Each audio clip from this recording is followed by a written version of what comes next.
Hello, everyone. Just rocking out, and you caught me rocking out to the tune. How y'all doing? I'll do a quick roll call because all I can see is one person. So, hello to John P. Adventures. How are you? And to the others that are out there, how are you doing? Thank you for tuning in. God, this thing ain't working no more.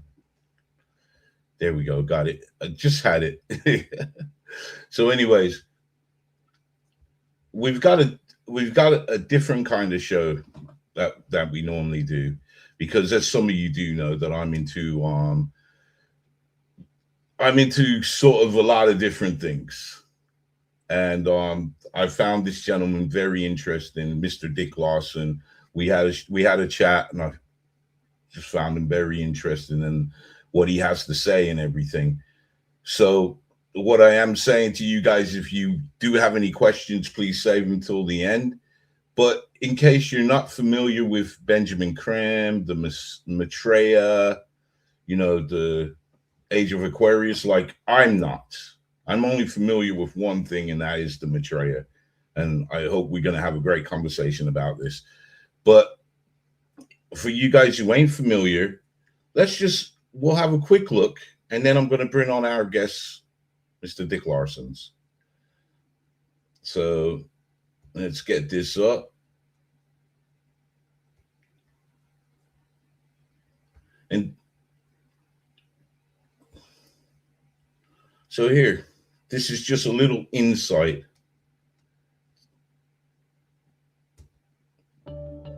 Millions are suffering from a global economic and environmental crisis. Yet the world is filled with signs and miracles and a huge increase in UFO sightings. At the same time, millions of people are taking to the streets to demand peace, justice, and a healthy planet. We are waking up.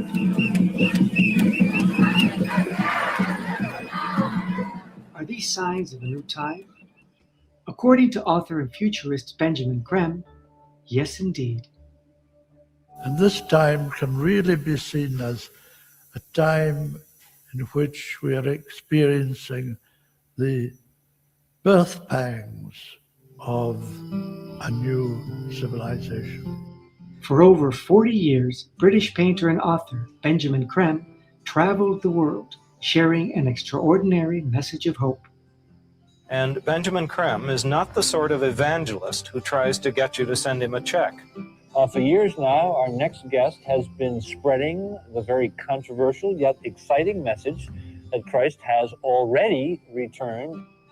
He comes for all people, religious and non-religious alike.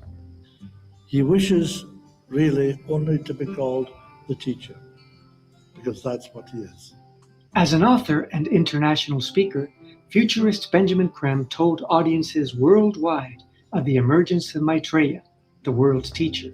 Creme maintained that Maitreya had not come alone, but with an enlightened group known as the Masters of Wisdom. Together, they will help humanity solve its most enduring problems. Maitreya. What does that, the Maitreya or Maitreya? It's Maitreya. It's a personal name. It's a personal You're name. Dennis and Benjamin. Okay. So the personal name of the great being who holds the office on this planet of the world teacher is Maitreya. This is not your average religious leader. Absolutely not. And he says, I have not come to found a new religion. People should continue to evolve within the framework of their own tradition, whatever it happens to be. I have come, he said, to teach humanity the art of self-realization. He says, when you share, you recognize God in your brother. That all of us are spiritual beings, souls in incarnation, in physical bodies, and that the soul is aiming to work out its divine purpose through each of us as individuals. And it's so simple. The one step into justice is the first step into your divinity. Maitreya says man everywhere is divine. If we simply accepted, like all families accept, that the food that is there, the food that is brought into the home, is shared by the family. Humanity is a family. We are all one people. We have different colored skins, different languages, different religions, but intrinsically, humanity is one. And every one of these individuals is divine. We are all divine. And when we share, we recognize that divinity in our brother. And that's the secret to the transformation of this world. When we learn to share, we will learn to live peacefully with justice and right relationship, all of which is preordained for humanity, is there ready to be taken and built on by humanity. This is indeed a unique time in the whole history of the world.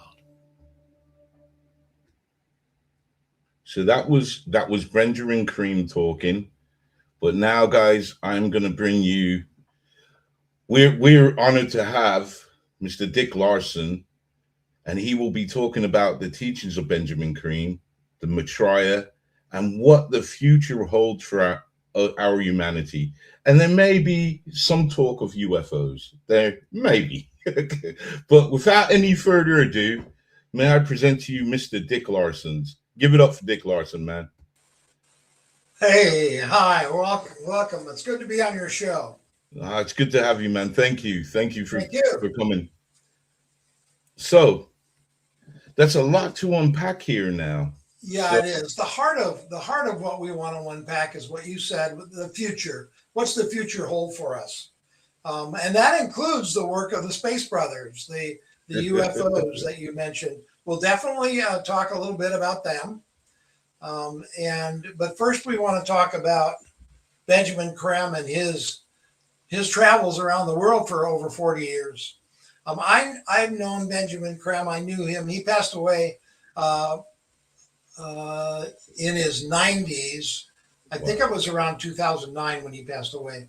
But before that, I worked with Benjamin Creme and was in his meditation groups and so on, in his lectures for about 30 years. So I knew Benjamin Creme very well, and he seemed totally credible to me. Now, the first time I heard him speak was in Los Angeles. He used to travel from London, where his base of operations, then to New York to give a lecture, then to Los Angeles, give a lecture, then San Francisco to give a lecture, and then he'd go over to Japan and give a lecture in Tokyo over there, and so on. And he traveled the world that way, no pay, just volunteers, put him up in their home, and he did this for a long time. Well, when the first time he came to Los Angeles, a friend of mine said, this guy's coming to LA to talk, and I've heard him. You might want to go. So I went. About 92% of what he said went right over my head. But the other 8% or whatever it was that I was able to comprehend and think about just made total sense to me. And because it made so much sense, I started out by ordering Share International magazine. It's a monthly magazine. It's on the internet now, free of charge. And I'll tell you how to get there later on. But I got that. And then I became a volunteer. And that's what I am now.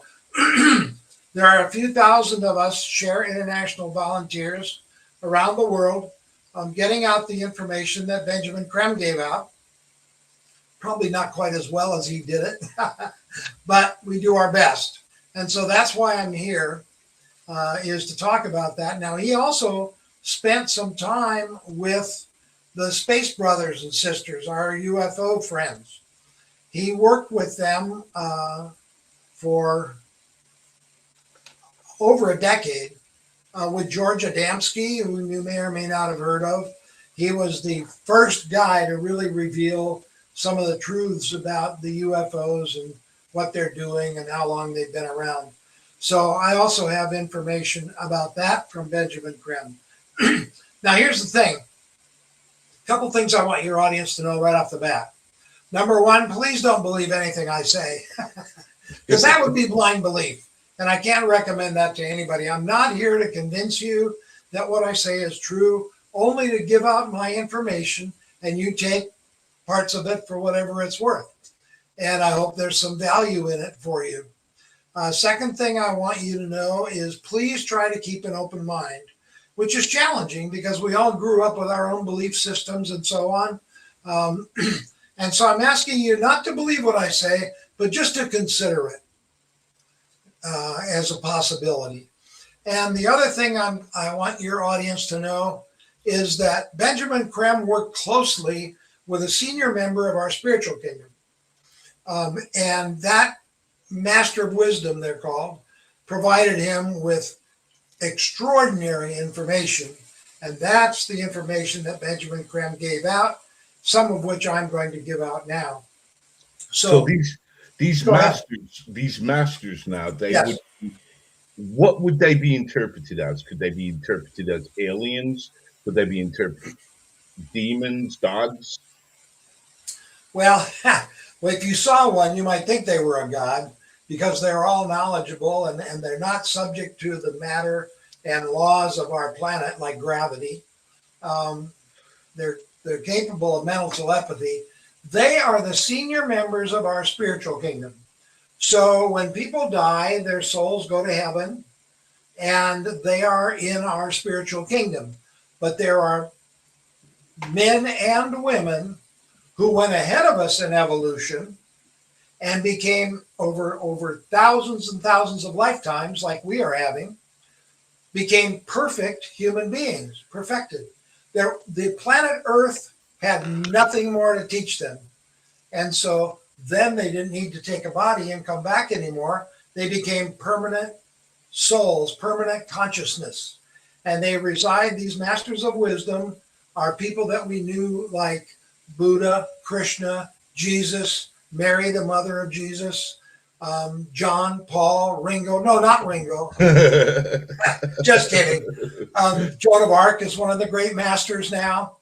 And why now? Why did you say now? Was she not before? Well, yeah, she is. I mean, she had to go through a bunch of lifetimes before she became a master. She had to become a perfected human being, just like all the rest of them. So these are great beings. There are 63 of these great beings connected with our human evolution on Earth. And they're not out there in space somewhere. They live in the desert and mountain regions of the world where they don't have to deal with pollution of any kind. They never eat or sleep. They work 24 hours a day. And they all have a different assignment with regard to God's plan. So they work for God. And they are the inspiration behind the scenes for all the great advancement that humanity has made over the years. And now, for the first time ever, they're going to come forward in physical human bodies and walk amongst us and make suggestions on how we can fix this mess we've made of our planet and how we can turn it around and start creating a new life on this planet that's the way it was supposed to be designed. You know, that we've lost our way on the path, and they're going to come and give us advice. They'll never force us to do anything because we have free will. It's sacred, and they know that. So what they're going to do, they're teachers. They're going to come and make suggestions. Have you thought about trying this? Well, you might want to try this. Some people will and some people won't. You know, Benjamin Creme said about a third of the people are ready to respond to the masters of wisdom.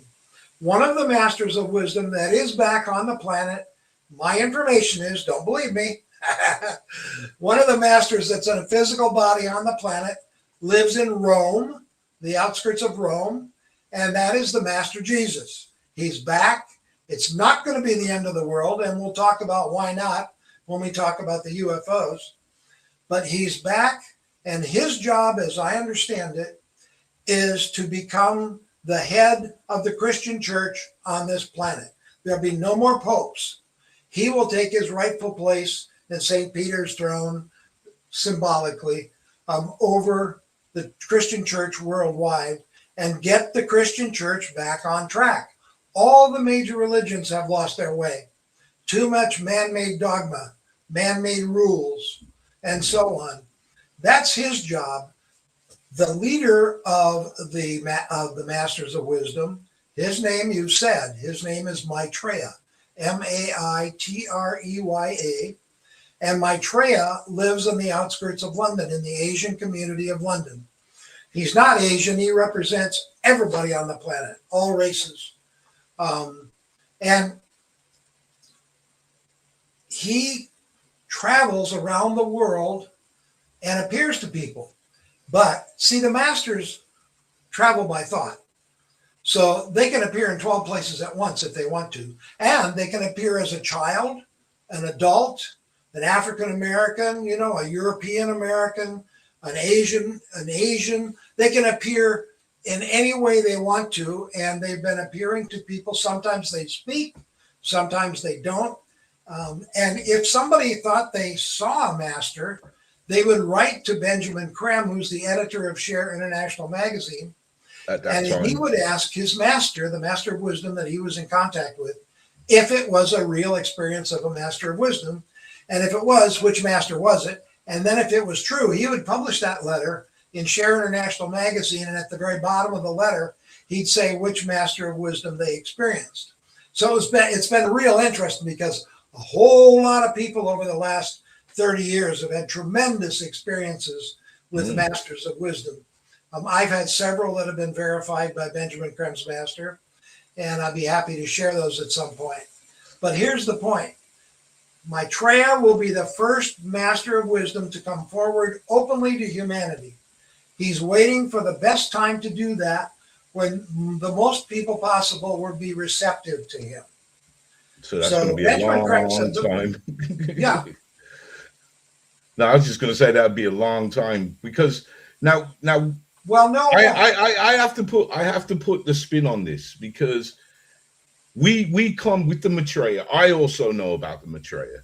Yes. And I'm not on that camp with the 30 with this percentage of people that will accept him. I'm more wary of the Maitreya. Yes. But that's me. If you guys don't know, the Maitreya, his photo is in the thumbnail, and that photo was taken in. Could you tell me the place in that? Nairobi. Yeah. It was taken in Nairobi. Now this guy, he just appeared out of nowhere, walked into the crowd. They believe, and that's what I'm going to say. They believe that they felt his grace, his holiness. They knew that this person here was somebody to be revered. And he spoke with some of the people. I believe he healed how many? About 30 people he healed? Oh, or more, yeah. As he walked through the crowd, people were healed. Yeah. He was healing people. This is all reported. This is all reported by the African press. Right. And somebody offered him a lift at the end of it, and he said, yes, okay. He accepted a ride. They took him a few... he maybe sat in the car for a minute, and he said, "This is far enough." He got out of the car, took about 4 steps in front of this witness, took about 4 steps, and he had completely vanished, disappeared into thin air. So, I personally believe that this person or this entity called the Maitreya is real. I do believe in that. Only time will tell what the plan is. So I just want to give 2 sides of it, but you can look up the Maitreya. There are news articles, because I believe maybe it was a week or 2 weeks after this character turned up, the whole world got involved. It was on CNN, all the major networks. Yeah. They all got involved. But before he turned up, now this is also the next thing that makes me add to my beliefs about the Maitreya. Wasn't there a star that was seen? And one person said it reminded him of the Star of Bethlehem. a star that was moving around the sky, going backwards and forwards. Yes. There was a star in the sky that was predicted by Maitreya to be there. Now, just to embellish that story a little bit, Maria Katsa was a great Roman Catholic teacher and nun. And she had large crowds of Nigerians on the hillsides and around, thousands every Saturday when she would give her talk, and then she would heal people. And she was told that on this particular day, she would have a visitor. That's all she knew. And so she was standing there talking, and all of a sudden, right next to her appeared this man, 6'3", dark beard, dark mustache, dark hair. He was dressed exactly like the Nigerians think Christ will be dressed. Yep. And the minute he appeared, they went, Jesu Christus, Jesu Christus. They recognized him as the Christ right away. The Christ, yep. He spoke in perfect unaccented Swahili for about 13, 14 minutes. He walked through the crowd and a whole bunch of people were healed.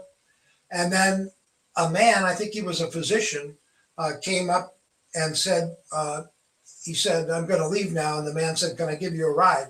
And that's the man you were talking about.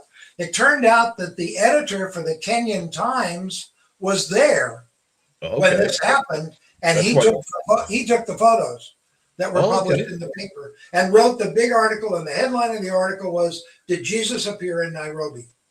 Well, of course, it wasn't Jesus, it was Maitreya. But they all recognized him as the Christ, and as far as they know, Jesus is the Christ, which I'll explain. So that was what happened in Nairobi. And then he predicted a star would appear, and we're going to talk about that when we talk about UFOs. Ha ha! How's that for a teaser? But here's what Benjamin Creme said would happen once Maitreya. He's going to come forward on radio and television worldwide, and he's going to say who he is, that he's the world teacher for the Age of Aquarius, which is now starting, and that he is here to help us get back on God's path, on the purpose of God's will for the planet Earth and mankind and all the creatures below us. There are many kingdoms. There's the mineral kingdom, the plant kingdom, the animal kingdom, the human kingdom, and the spiritual kingdom. We are responsible for all those kingdoms below us, but we haven't done a very good job of caretaking. So anyway, he said that there will be a star that will appear until I come forward openly to humanity on radio and television worldwide and declare that I am here and who I am and that I'm here to help. And so we'll talk about that star, because it's not a star, it's a UFO. At the request of our spiritual hierarchy, the UFO appeared, but we'll talk more about that. So yeah, Maitreya, Benjamin Creme said that once he comes forward, about a third of the people on the planet will say, you know what this guy says makes a lot of sense. I want to help. Another third will say, ooh, I don't know. I'm going to wait and see if what he says is true. And this would be you. That would be me. What he says is true, and I'll just wait and see. And the other third will say, look out, Antichrist, he's a bad man. But you can see why.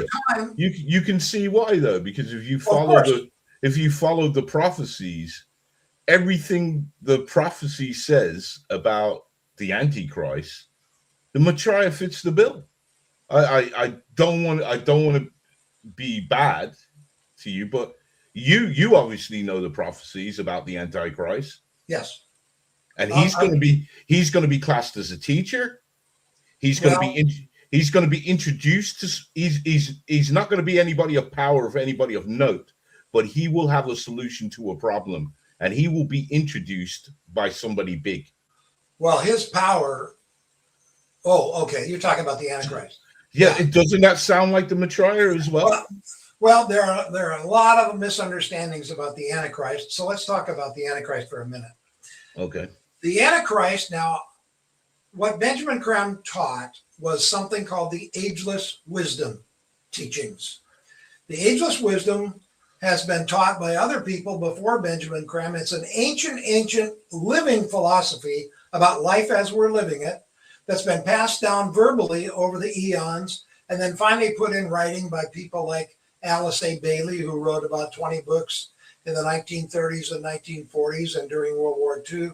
Benjamin Creme is the latest one to reveal. He's got about, I think, 17 books on Amazon.com. I'm not here to sell books, but if you're interested, Benjamin Creme, C-R-E-M-E. It looks like cream, but it's pronounced creme. He's born in Scotland. So anyway, he's got these books, and he was teaching the ageless wisdom. Well, the ageless wisdom teachings say that, forgot where I was going to go with that. What he said the Antichrist was. Yeah, the Antichrist. Thank you. The ageless wisdom says that the Antichrist is an energy, not a person. It's an energy that's released through one or more people to break down the old system, the old order, and pave the way for the new. Now, one of the things I used to do before I retired, when I was really active, I taught Bible study in a church. I liked my Christian church and participated in it.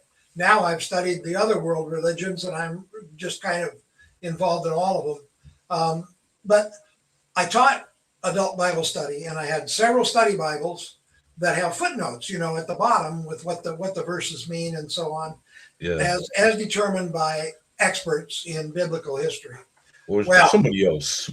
All of these study Bibles I have all say the same thing.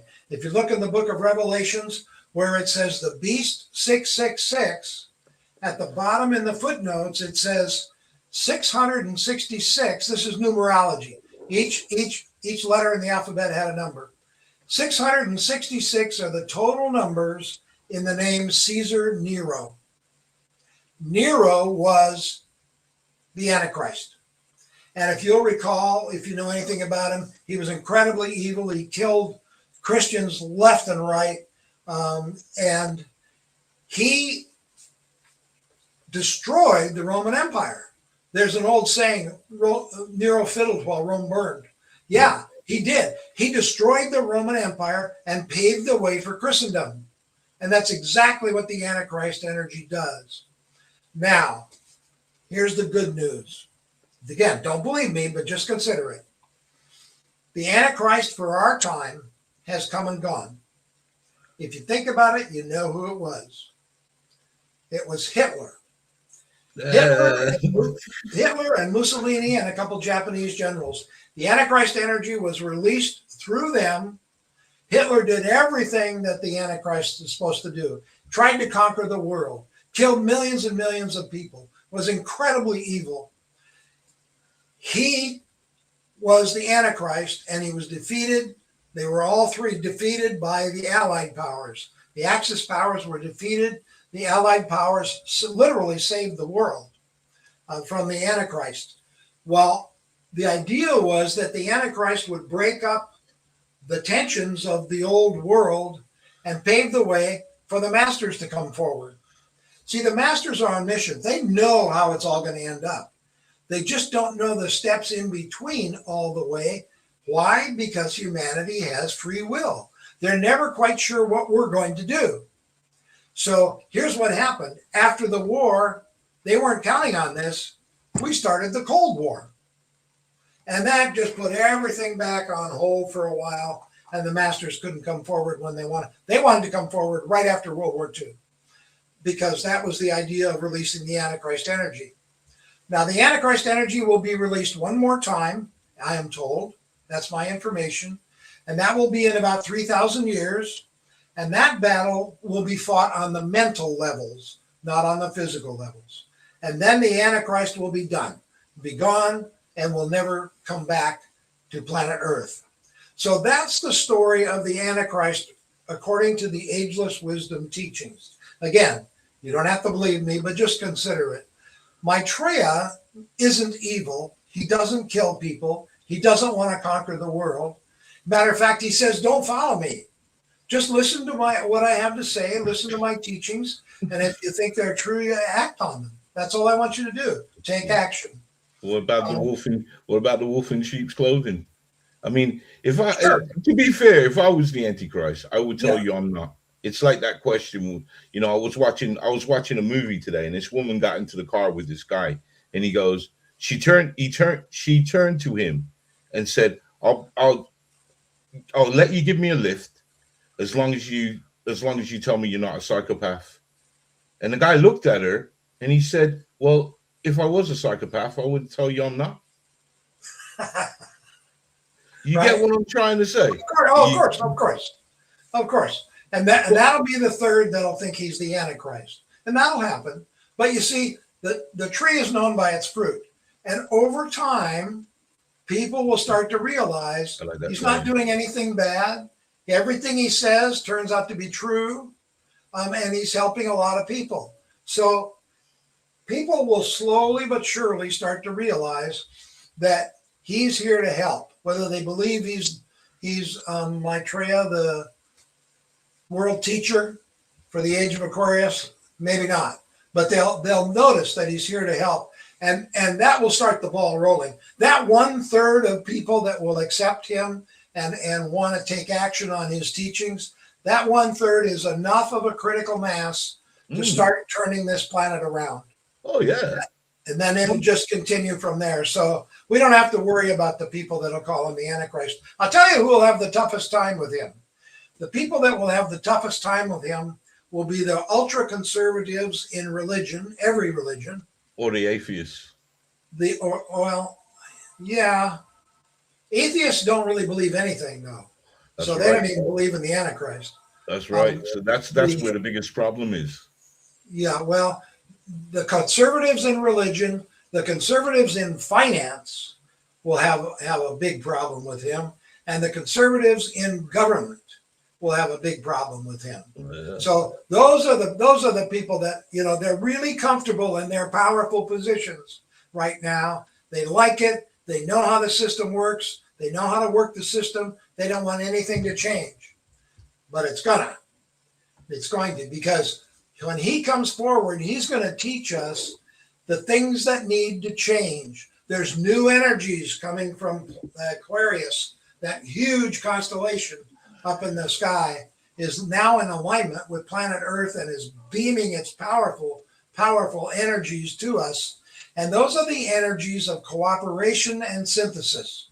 So we're going to learn how to work together better. As a matter of fact, Aquarian energy will only support groups in action, groups in action. You're not reading the cue Not card. individual people, dictators and so on.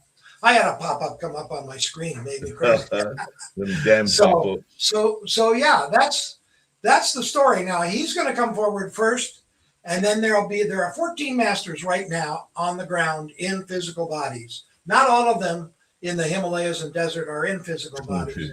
Maitreya made his own body. He can't be killed. He doesn't need to eat or sleep.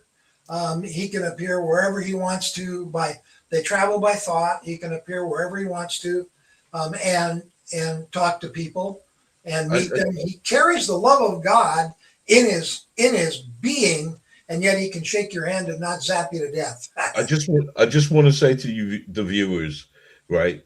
What he is saying about the Maitreya, if you look at a report into this entity can be anywhere. It is very amazing how he just turns up.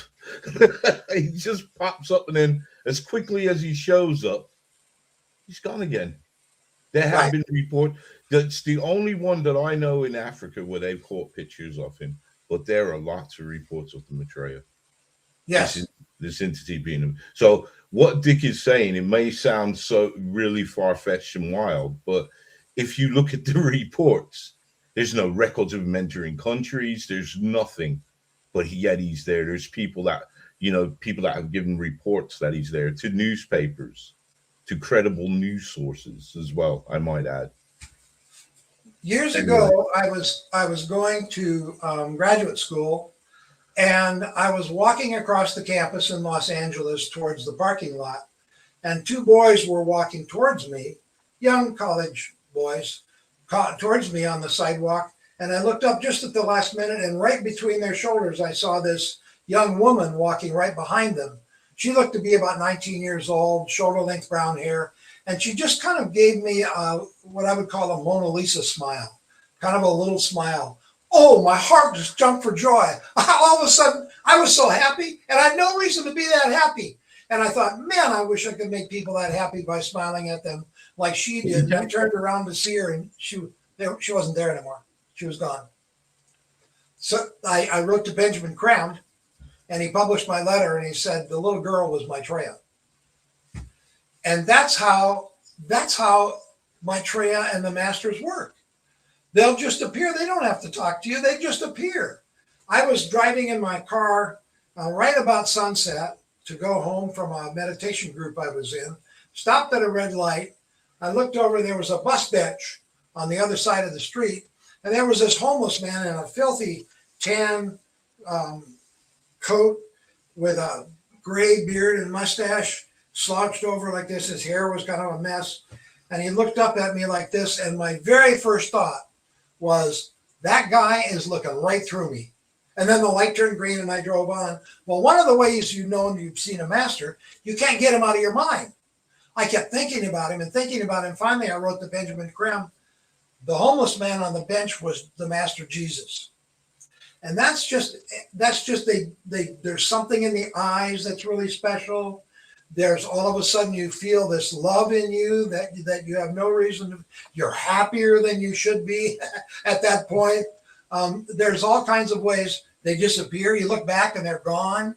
Those are ways you know that you've seen one of the masters, whether they talk to you or not. And I bet you some of your viewers have seen a master. But that'd be interesting. While we're talking, hey, put in the chat, have you ever had this kind of experience? Yeah. I mean, yeah, I know I have. Now, Maitreya is the Christ. And I want to clear this up. He's the Christ for planet Earth. And the Christ is somebody who embodies the love of God in them. Jesus was the Christ for 3 years. Here's how the masters usually appear to people.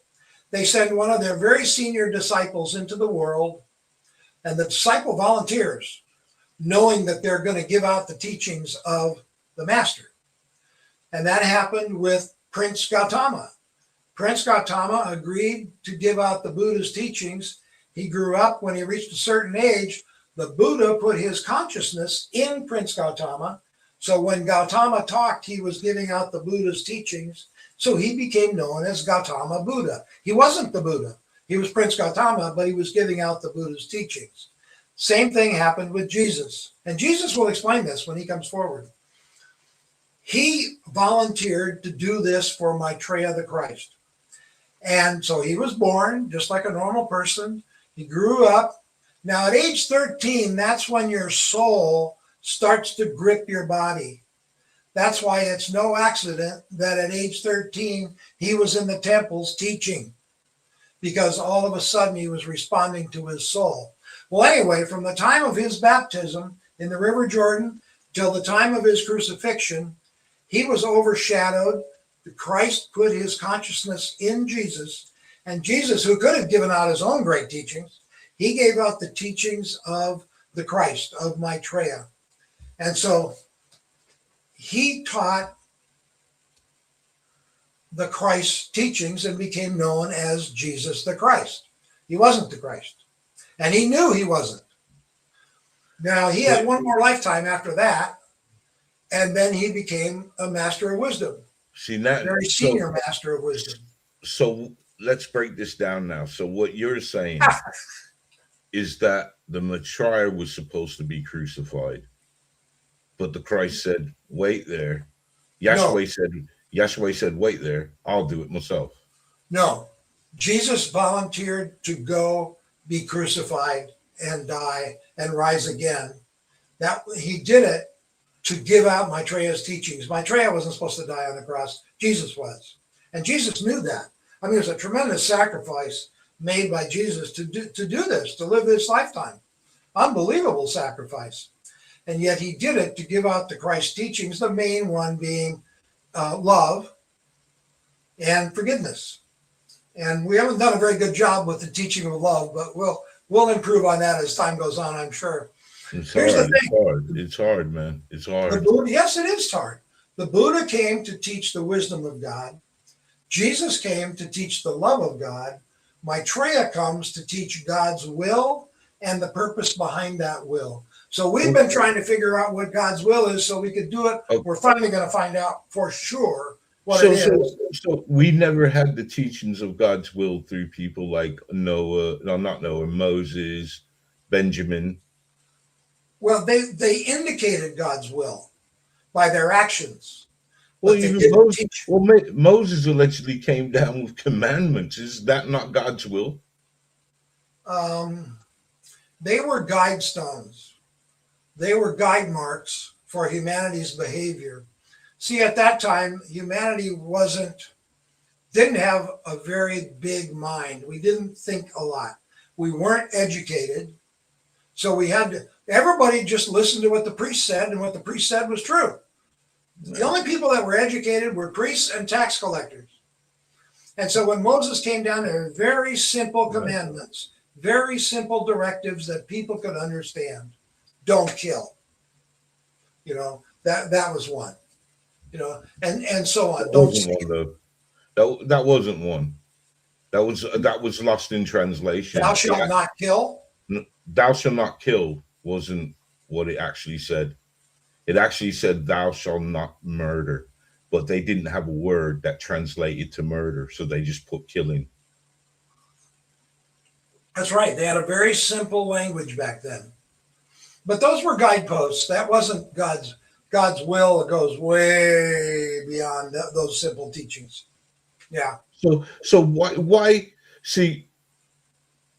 Okay, another question then. Why wasn't this given to humanity at the beginning of because we weren't ready for it.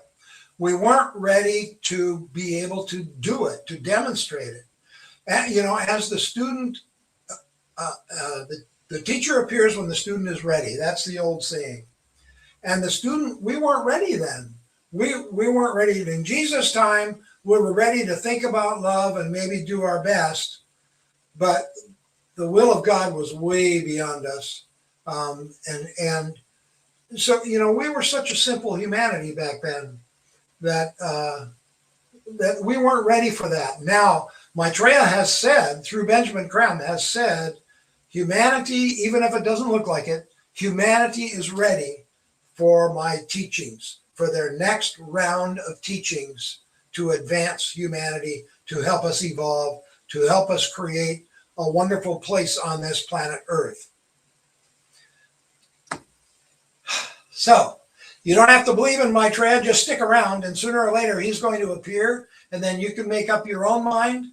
But I just want you to know that from the information I have, humanity is going to start turning around. We're going to start being able to trust each other.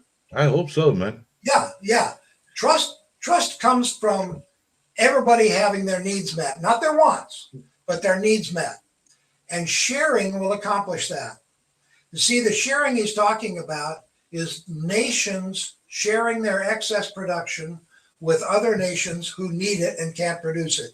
Well, that's not down to the nations, it's down to government, because that happens. Believe it or not, that happens. I watched a documentary about this, and I believe it was titled "Why Doesn't Africa Get the Food?" And the government, it's the government, but they showed you mountains of wheat, mountains of rice, mountains of, and I mean, this is a lot. They're all in like 4 warehouses, and they're just open. Rats are running all through them because of the politics out there. That's right. This is why when I can't speak. This is when Bob Geldof, he did Live Aid. And when he did that, he took the money and he bought vehicles. He bought helicopters, he bought Jeeps, because he said, I'm not giving this money to the government. I'm going to buy the food and I'm going to get it out to the people. So you hit the nail on the head. Perfect. Because what Maitreya said is missing is the ability to distribute the food. That's what's lacking. We have about a 14% per capita surplus of food in the world. Yeah. but it's not getting distributed. Dictators are holding some of it, and some of it's in storage in the U.S. We've got huge storehouses full of food, full of grain and so on, that's just sitting there until we get the right price for it. And then if we don't get the right price, it rots, just like you said. And so the food needs to be distributed, and that's what he did. He started a distribution plan for that food. Beautiful. That's what was needed. And there are masters who have that plan, how to set up distribution for the whole world's food. Because the produce of the world belongs to the world, not just to the people who have the most money. The produce of the world belongs to everybody, and the masters are going to help us see that and get it distributed. Benjamin Creme's master said that within 2 years of Maitreya coming forward, nobody will be starving anymore. Nobody on the whole planet will be starving anymore. That's how quickly that can happen, because the plans are already drawn up. Because if the Maitreya is the Antichrist, I mean, a great populace will disappear, and so they will end world hunger for sure. I'm just playing, man. I'm playing. I'm not playing, but I am. Well, those are the kind of good things he's going to do. He's going to teach us how to end hunger, and there are plans made to do that already. So there is, but that is like through manipulation and gene splicing and whole lot of stuff like that. Yeah. You want to talk about UFOs a little bit? Oh, sorry. Have I upset you? I hope I haven't. No, I'm not upset at all. I think we better talk about UFOs if we're going to get anything in. Okay. Well, yeah, let's. Yeah, no, you have every right to believe what you believe. That's fine. No, I was cracking a joke. See, I can't convince you. That's what I said at the very outset. No, I'm not here to convince people that what I say is true, so I'm not going to argue with you. No, it's not about convincing. Honestly, I sit in the camp where I wait and see, but I'm hesitant of the Maitreya. Yeah. Well, people Yeah. will respond very individually to Maitreya. Each person will have their own response. They have their own free will, and everybody will have to decide for themselves. The masters will never force anything on us. But before this age is over, there will be over 40 masters walking on the planet. There's a master now in Tokyo, Darjeeling, London, that's Maitreya, Rome, that's Jesus, New York. There are masters, a master in the mountains out here in Southern California. And there are 14 masters right now, and there'll be 40, more than 40, before this age is done. And each one has an area. One master is going to teach healthcare. One's going to teach us in education. One's going to teach us in finance. One's, which will be sharing. One's going to teach us in, education. Medicine. All the different aspects of life they will be teaching in science. And all these teachers as old as the Maitreya. No, that's a good question.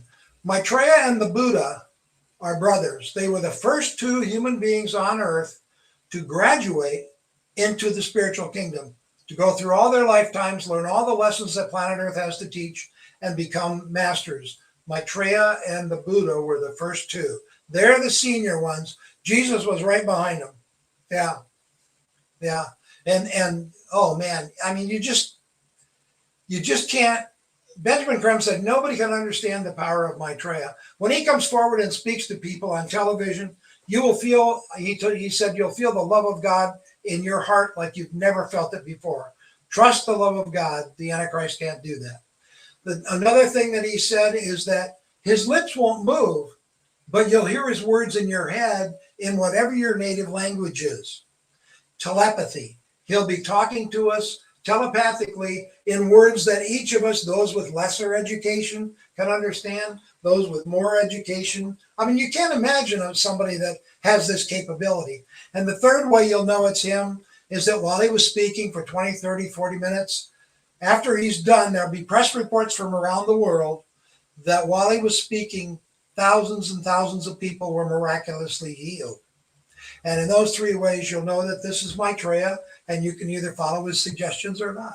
Yeah, it'd be a great time. Benjamin Creme said there'll be church bells ringing all around the world after he's done speaking. he said, people will be walking on tiptoe because the air will seem so fragile and so wonderful. They won't want to upset anything. He said it's a magical time that has never, ever happened before on planet Earth. And so it's something to look forward to. But the work isn't magical. Maitreya said, I'm the architect, but you are the builders. I have the plans for the future, but you have to do the work because you made the mess. That's the law of karma, the law of cause and effect, same law. It's it's going to be hard work. It's just a thought now. Yeah. But in our little community that we have with the UFOs and the conspiracies around everything, yeah. Yes. See what you just spoke of now. We already discussed as something called Project Bluebeam, where they already have the technology to beam words directly into your head. You can hear you can hear that it was a billboard that whenever you walk past it said something, but you didn't know where it was coming from. So a lot of people in this community wouldn't bite. They have telepathic ability, no doubt about it. Using a billboard, they don't need to use a billboard. They can just do it. Here's the thing about the space people. Let me tell you. There's a large misunderstanding about them. Why is there a misunderstanding? Because number one, we don't understand we lack knowledge about the physical levels of existence, the physical science of existence. And second, because we don't understand their mission. So let me clear up both of those. The physical science that's real says that beyond we have solid physical, liquid physical, and gaseous physical. Says there's a level above gas that's physical, but just like gas, you can't see it, you can't smell it, you can't feel it, but it's real and it's physical. The ageless wisdom calls it etheric physical, like ether is a very high, fine gas, very high vibration. Etheric physical. Now, you can't see etheric physical unless you have etheric vision. A few people on the planet have etheric vision, and ultimately we'll all get it. But there's life on every planet. And this is what we don't understand. How can there be life on Mars? How can there be life on Venus? One's burning up and one's frozen. Well, we're just the right distance from the sun on planet Earth that we can have solid, liquid, and gaseous physical bodies and not burn up and not freeze. We're just the right distance from the sun. If we were on any other planet, you can't have solid physical life and liquid physical life. Benjamin Creme said that our two neighbors, Mars and Venus, they give people tours to planet Earth because these people want to see these huge bodies of water. They don't have any huge bodies of water on their planets. They want to see these oceans and these seas and these forests with green trees and so on. They want to see it. They call our planet the beautiful blue planet, the most beautiful planet in our system. That's what the space people call Earth. Isn't that beautiful? So, in order to survive on those planets, people are in etheric physical. Now, they have etheric vision. They see each other just like you and I see each other. But they have houses, they have transportation, they have pets, they have bushes and flowers, but it's all etheric physical. And so we can't see it. Well, guess what? Their spaceships are made of the same stuff. Etheric physical. We can't see it. When can we see their spaceships? When they purposely lower the vibration and temporarily become solid physical, then we see them. So we only see them when they want us to. So their spacecraft are etheric physical, and then they can become solid physical. They have everything from little teeny spacecraft that would fit in my office here to spacecraft 3 miles long, Benjamin Creme said. He's seen them, 3 miles long. Huge, huge spacecraft. Now, they have a 5-part mission. And I'd love to share with your viewers their mission. The first one is to clean up pollution on this planet. They have volunteers, men and women, They don't look exactly like us, but they're human. Benjamin Creme said, humanity is everywhere. That's all cosmos is humanity. He said they look a little different than us, but they're not like one-eyed cyclopses and that kind of stuff. Some have pointed ears. They're just a little different. Some are taller, some are shorter. People on Venus is almost a perfect planet because the planets evolved too. Venus is almost a perfect planet, and the people on Venus are very tall and extremely beautiful, men and women, according to Benjamin Creme. And the people on Mars are much shorter. Mars is a smaller planet. He said there are more people on Mars than there are on Earth. But how now how could they survive our atmosphere? Well, they wear a suit, don't they? Well, because we our bodies right now, we couldn't go to Venus. We'd die in the atmosphere. Just the entry. Right. Well, they don't need to breathe. They can breathe. See, here's the thing. They can go into the planet. They have spaceships that actually are underground, mopping up pollution. They can go into the planet. They don't have all the needs we do physically to survive. Why would they want to help us then? Well, I'll tell you. They have ships in the ocean and seas mopping up pollution. And they have ships, huge motherships in the air mopping up pollution. These volunteers from other planets, mostly Venus and Mars, are two neighbors, which makes sense. They're volunteering to do this 24/7 for weeks on end. They're away from their families doing this for us. Why are they doing this? Great question. Each planet has a spiritual kingdom. It's called the Intercontinental Congress of Masters. And the masters from all the planets meet regularly to talk over how evolution is going. Because there's a plan for each planet. The plan is a little different for each planet. There's a plan for the solar system to evolve. And then there's a plan for our Milky Way galaxy to evolve. Well, if we're not evolving, we're holding back the evolution of everything else. That's exactly what's happening with planet Earth. Because we can't end starvation and we can't end wars, we are holding back the evolution of the solar system. So our spiritual kingdom has asked the spiritual kingdom of about 5 other planets, Jupiter, Saturn, Mars, Venus, and one other one, has asked their spiritual kingdom to please come and help keep the planet alive until we wake up and clean up the rest of the mess ourselves. Because pollution is killing the planet. And if this planet dies, this solar system's got to start its evolution all over again. Or kick Earth out of the solar system. So we don't want any of those. And the masters don't want any of those. We don't want any, but it sounds like the simplest solution. Start again. Well, why? If you can save it. They're here to help us save the planet because can we save it? The spiritual kingdom asked them to. Yes, we can. What they're doing, now they didn't make the mess. So they're limited by karmic law as to how much they can clean up. But they're cleaning up enough to keep the planet alive until we wake up and finish the job. So we owe them a great debt of gratitude. But the planet, they're not going to let this planet die. No way. This planet is on its way. Here's the deal. Each planet, excuse me, I'm hot. Each planet has 7 rounds of life. Again, I'm not asking you to believe me. Has 7 rounds of life, and each round is millions of years. Planet Earth is in the middle of the 4th round. So this planet's got a long way to go yet. It's not going to be the end of the world. And here's what happens. In the middle of the 4th round, humanity on that planet starts to wake up. And that's what we're doing now. We're starting to realize that we're not humans having spiritual experiences. We're spirits having a human experience. You know? Yeah. We're realizing that we're living souls, which is good news because once you realize you're a living soul, you've only got maybe 10 or 12 lifetimes left.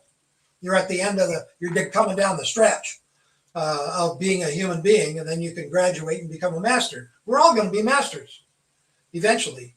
So, just as long as your last name ain't Bates. Isn't what? I was doing a joke. Just as long as your last name ain't Bates. Oh. So they were asked to come here, and that's what they're doing. They're helping. They're a four-part mission. Number one is pollution. Number two is the crop circles that you see in London and in England. And now they're starting to show up around the world. But these, where they bend the crops over and make these beautiful, huge designs in the fields. Okay, they're doing that, number one, as a calling card to let us know they're here. It's a very peaceful, beautiful calling card. They're not here to hurt us. They're here to help us. They're here on a mission of mercy. The other reason that they're making these is they're marking the magnetic grid of planet Earth, because they have a science called the science of light, the technology of light, that they're going to give to us on Earth that will solve all of our energy problems. It will combine the energy from the sun and the energy from the magnetic grid of planet Earth to provide free, endless, unpolluted energy for all of the sources on planet Earth. But they can't give us that technology until we end wars, because we'll find a way to make a weapon out of it. Ha! So they're doing the crop circles as a calling card. The third part of their mission is the star that I mentioned earlier. Before you jump to the star, though, I want to ask about the crop circles. Sure. Now you said something very interesting. It's as they're doing them for energy markers. So because we buy into the theory of ley lines and electromagnetic energy, and then when you said about giving us a light, it just made me think of Nikola Tesla. Yes. Brilliant man. Was he, because you know the FBI had an open case on him, whether he was from Venus. Was he a Venetian? No, he was way ahead of his time, though. Way ahead of his time. One of the most evolved people on the planet. Definitely. Yeah. Brilliant man who had a lot to contribute, but we weren't ready for it yet. So our government shut him down. You know. Well, I don't see it. I just see that a lot of money was involved, and ego was involved. Namely, Thomas Edison's ego was involved, because Edison was so bad. He was just. I'll say this about Tesla, then we'll get out of it. But Edison was so bad. He was killing animals, electrocuting animals, saying this is Tesla's design on AC current. So. You know. Okay. So the third purpose is the star. Segue. Not much of a segue, was it? The third purpose is the star. Now, here's the deal. Our spiritual kingdom asked our nearby planets' spiritual kingdoms if they would ask their people to do something for us. By the way, Mars is in the middle of the fourth round. Venus is in its seventh round. It's almost a perfect planet. When it becomes a perfect planet, it will disappear because it will become an etheric planet. We already have a perfect planet in our solar system that is etheric, has disappeared, and that's Vulcan. The planet Vulcan is a perfect planet. But Venus still will be there. It would just disappear because we can't see it. But it still will have its gravitational pull. Am I correct? Right. And the people on Venus will graduate. They will go elsewhere in cosmos. Some will go to Sirius. Some will go to other planets to help out. They have their choice. So the star was built by, I think it was Mars, built the star as big as 3 football fields. It's a UFO. And it flashes like a star. And it was 2,000 years ago, the Star of Bethlehem led the wise men through the heavens to the manger where Jesus was, shined down on the baby Jesus so they could find the teacher for the age of Pisces, Jesus of Nazareth. That was not a star. The Star of Bethlehem was a UFO, purposely placed there by our spiritual kingdom. Yeah. Some people believe. I'm not saying that. Hold 1 second. I'm sorry to interrupt. I just want to say to one of my viewers, Black Dot, I got it up there. It's because he's studied this guy called Benjamin Creme. So this is the teachings, and he knew Benjamin Creme as well. So, and he's he's kind of like stepped into his shoes, if they are big enough for you to fill. And he's here to talk about that. So that's how he knows these stuff. Right. It's through the teachings of Benjamin Creme, who was in touch with aliens, so to speak, as we would see. He was in touch with senior member of our spiritual kingdom. But he also went on spaceships, didn't he? Oh, he did. For over 10 years, There he you studied go. the space people and worked with them. Yeah. So Doing it this very is well. and this is from all what he wrote in his books, and you know, that's it. That's the best I can explain it anymore. Sorry, mate, if you missed that bit of the show. Yeah, Benjamin Creme traveled the world over 40 years giving out this information free of charge, got no pay. And I'm one of the volunteers that has agreed to help get the message out now that Benjamin Creme has passed away. And so that's what I'm trying to do, is give people hope for the future, because it's going to turn around. Ain't nothing wrong with that, brother. Ain't nothing wrong with that. So sorry, I meant to. Also, I am seeing your questions. I'm saving them till the end when I let Dick get a word in edgewise. Well, I just want to finish the 4 parts of the mission, or 5 parts of the mission. I'm sorry now, no more. So the third part is the star, and Maitreya asked our neighboring planets. 4 planets built 4 stars. They're not stars, they're UFOs. 5 football fields big. There's one north, south, east, and west, so that no matter where you are on the planet, you see one of these stars. And they flash just like a star would twinkle. Except if you look real close, you'll see they also flash colors, and stars don't do that. Yes, they do. Sorry. Well, not that much. Ceres does that. So here's the deal. Let me finish my story. Sorry. So my wife looked out the window and said, "Is that Maitreya's star out there?" And I said, "I don't know. Let's go see." So we walked outside, and I said, "Now they're telepathic. If they're not busy and distracted by other things, they can hear you." So I thought and said out loud, I said, "If you're the star," and I got my cell phone out and put it on video, "if you're the star, would you please flash colors?" Boom! All of a sudden, red, yellow, green, blue, pink, orange, violet, all these different colors were flashing. And I videoed it with my cell phone for about 15 seconds and stopped. And then I said, "Thank you." And then I said, "If you're the star, would you please move?" And we waited, I don't know, 20, 30 seconds. And then it went down and over and back. And I looked at my wife and I said, "Did that move or did I make that up?" And she said, "No, that moved." So then I knew that was Maitreya's star in our part of the globe. So this star has been up there just like the Star of Nazareth, the Star of Bethlehem, to predict that the teacher is coming soon.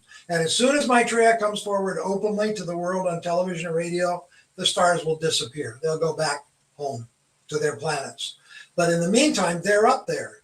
And if you go outside at night on a clear night and look, you may see one. Now, mine is about 30 degrees up from the horizon. Some are higher, depending on where you are.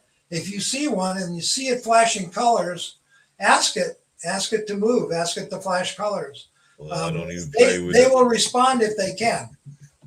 So anyway, that's their third mission, was to make these stars as a portent for the world teacher coming forward. The fourth part of their mission, they are part of the forces of light here in the thousands. They're up there all the time because they're etheric. You can't see them unless they want you to. They're up there in the thousands all the time, all the time, all the time, all the time. They've been coming to planet Earth for 300,000 years. There are cave dwellings that have UFOs scratched on the walls. I mean, it's just remarkable. Anyway, they're part of the forces of light.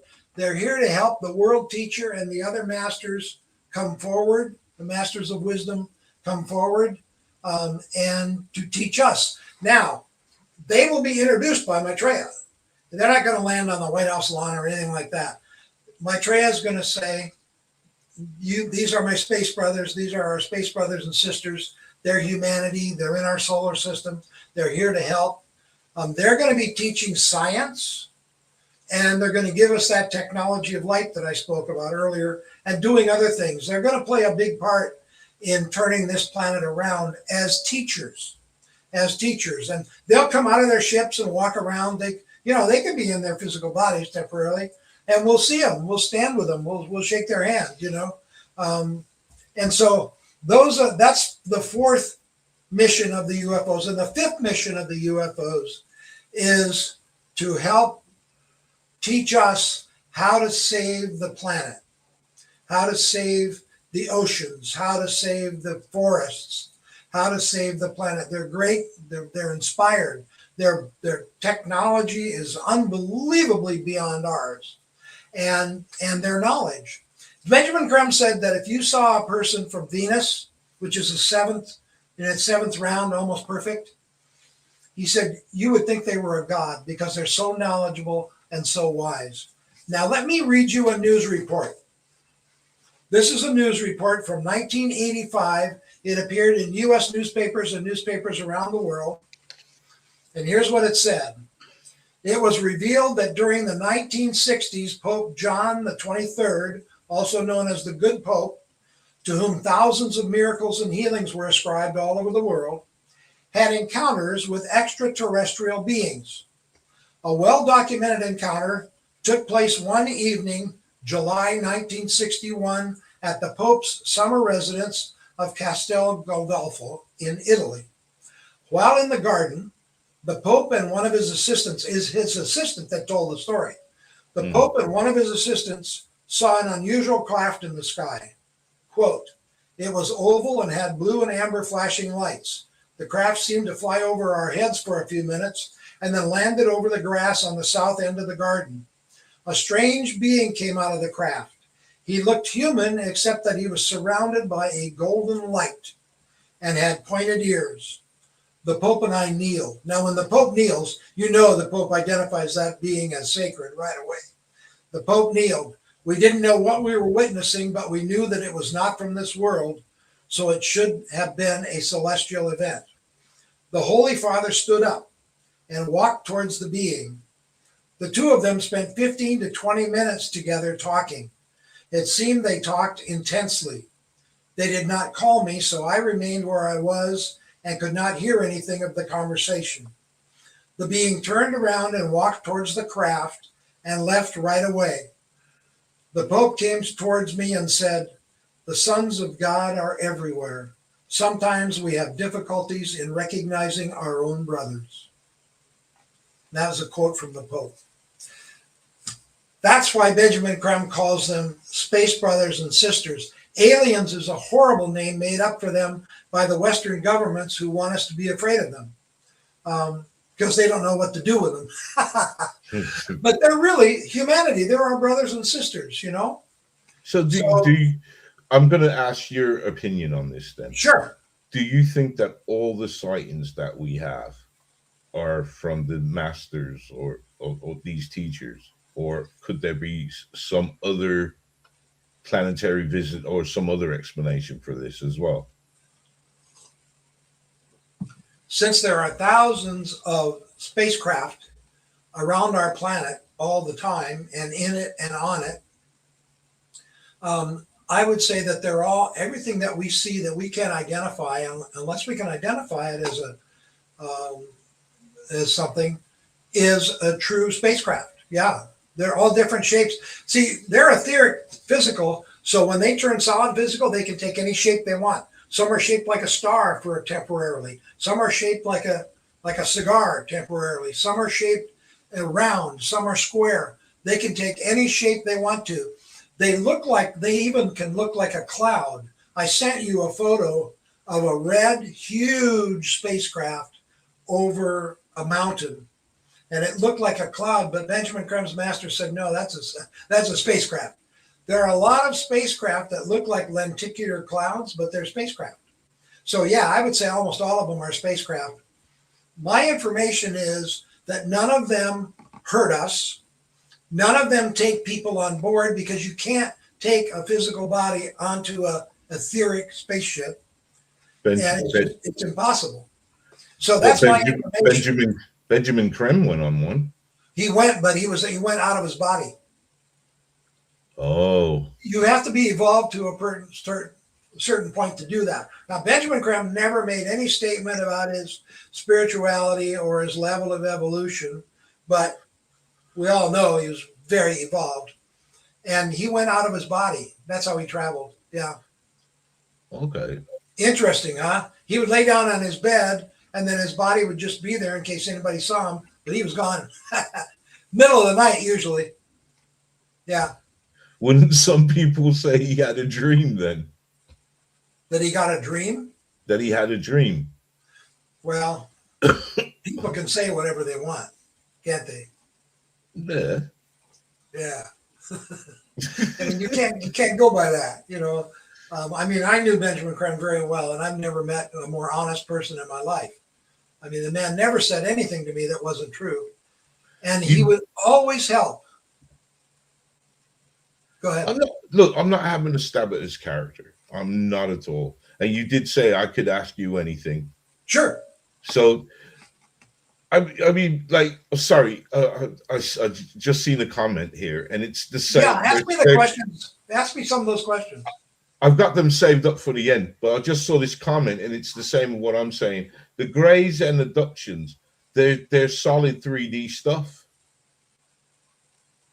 That's I don't know. People are saying that they have most abductee cases are saying they physically went on there, and Yes. they were left with markings. So then I got that. That's why I reverted to my original question, because in order for that to happen to these people that claim that they've been abducted, then it must be something else. It can't be the space brother and sisters, and it wouldn't account for the cattle mutilations and the human mutilations, because you said they're not here to hurt anything.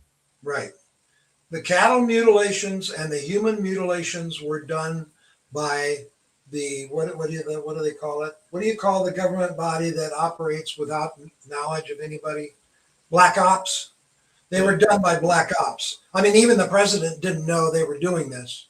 They went out and slaughtered cattle on purpose. I mean, this is Benjamin Creme's master said this. That wasn't done by space people. That was done by black ops people from the Western governments who wanted us to be afraid of the UFOs. See, here's the thing.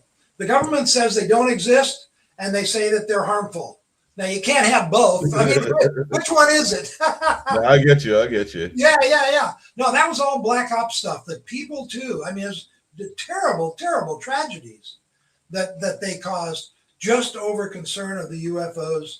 See, the people in power in the Western governments know that these space people are wise as can be, and that they would lose all their power because we would listen to the space people and not to our president or to whoever, you know, our government.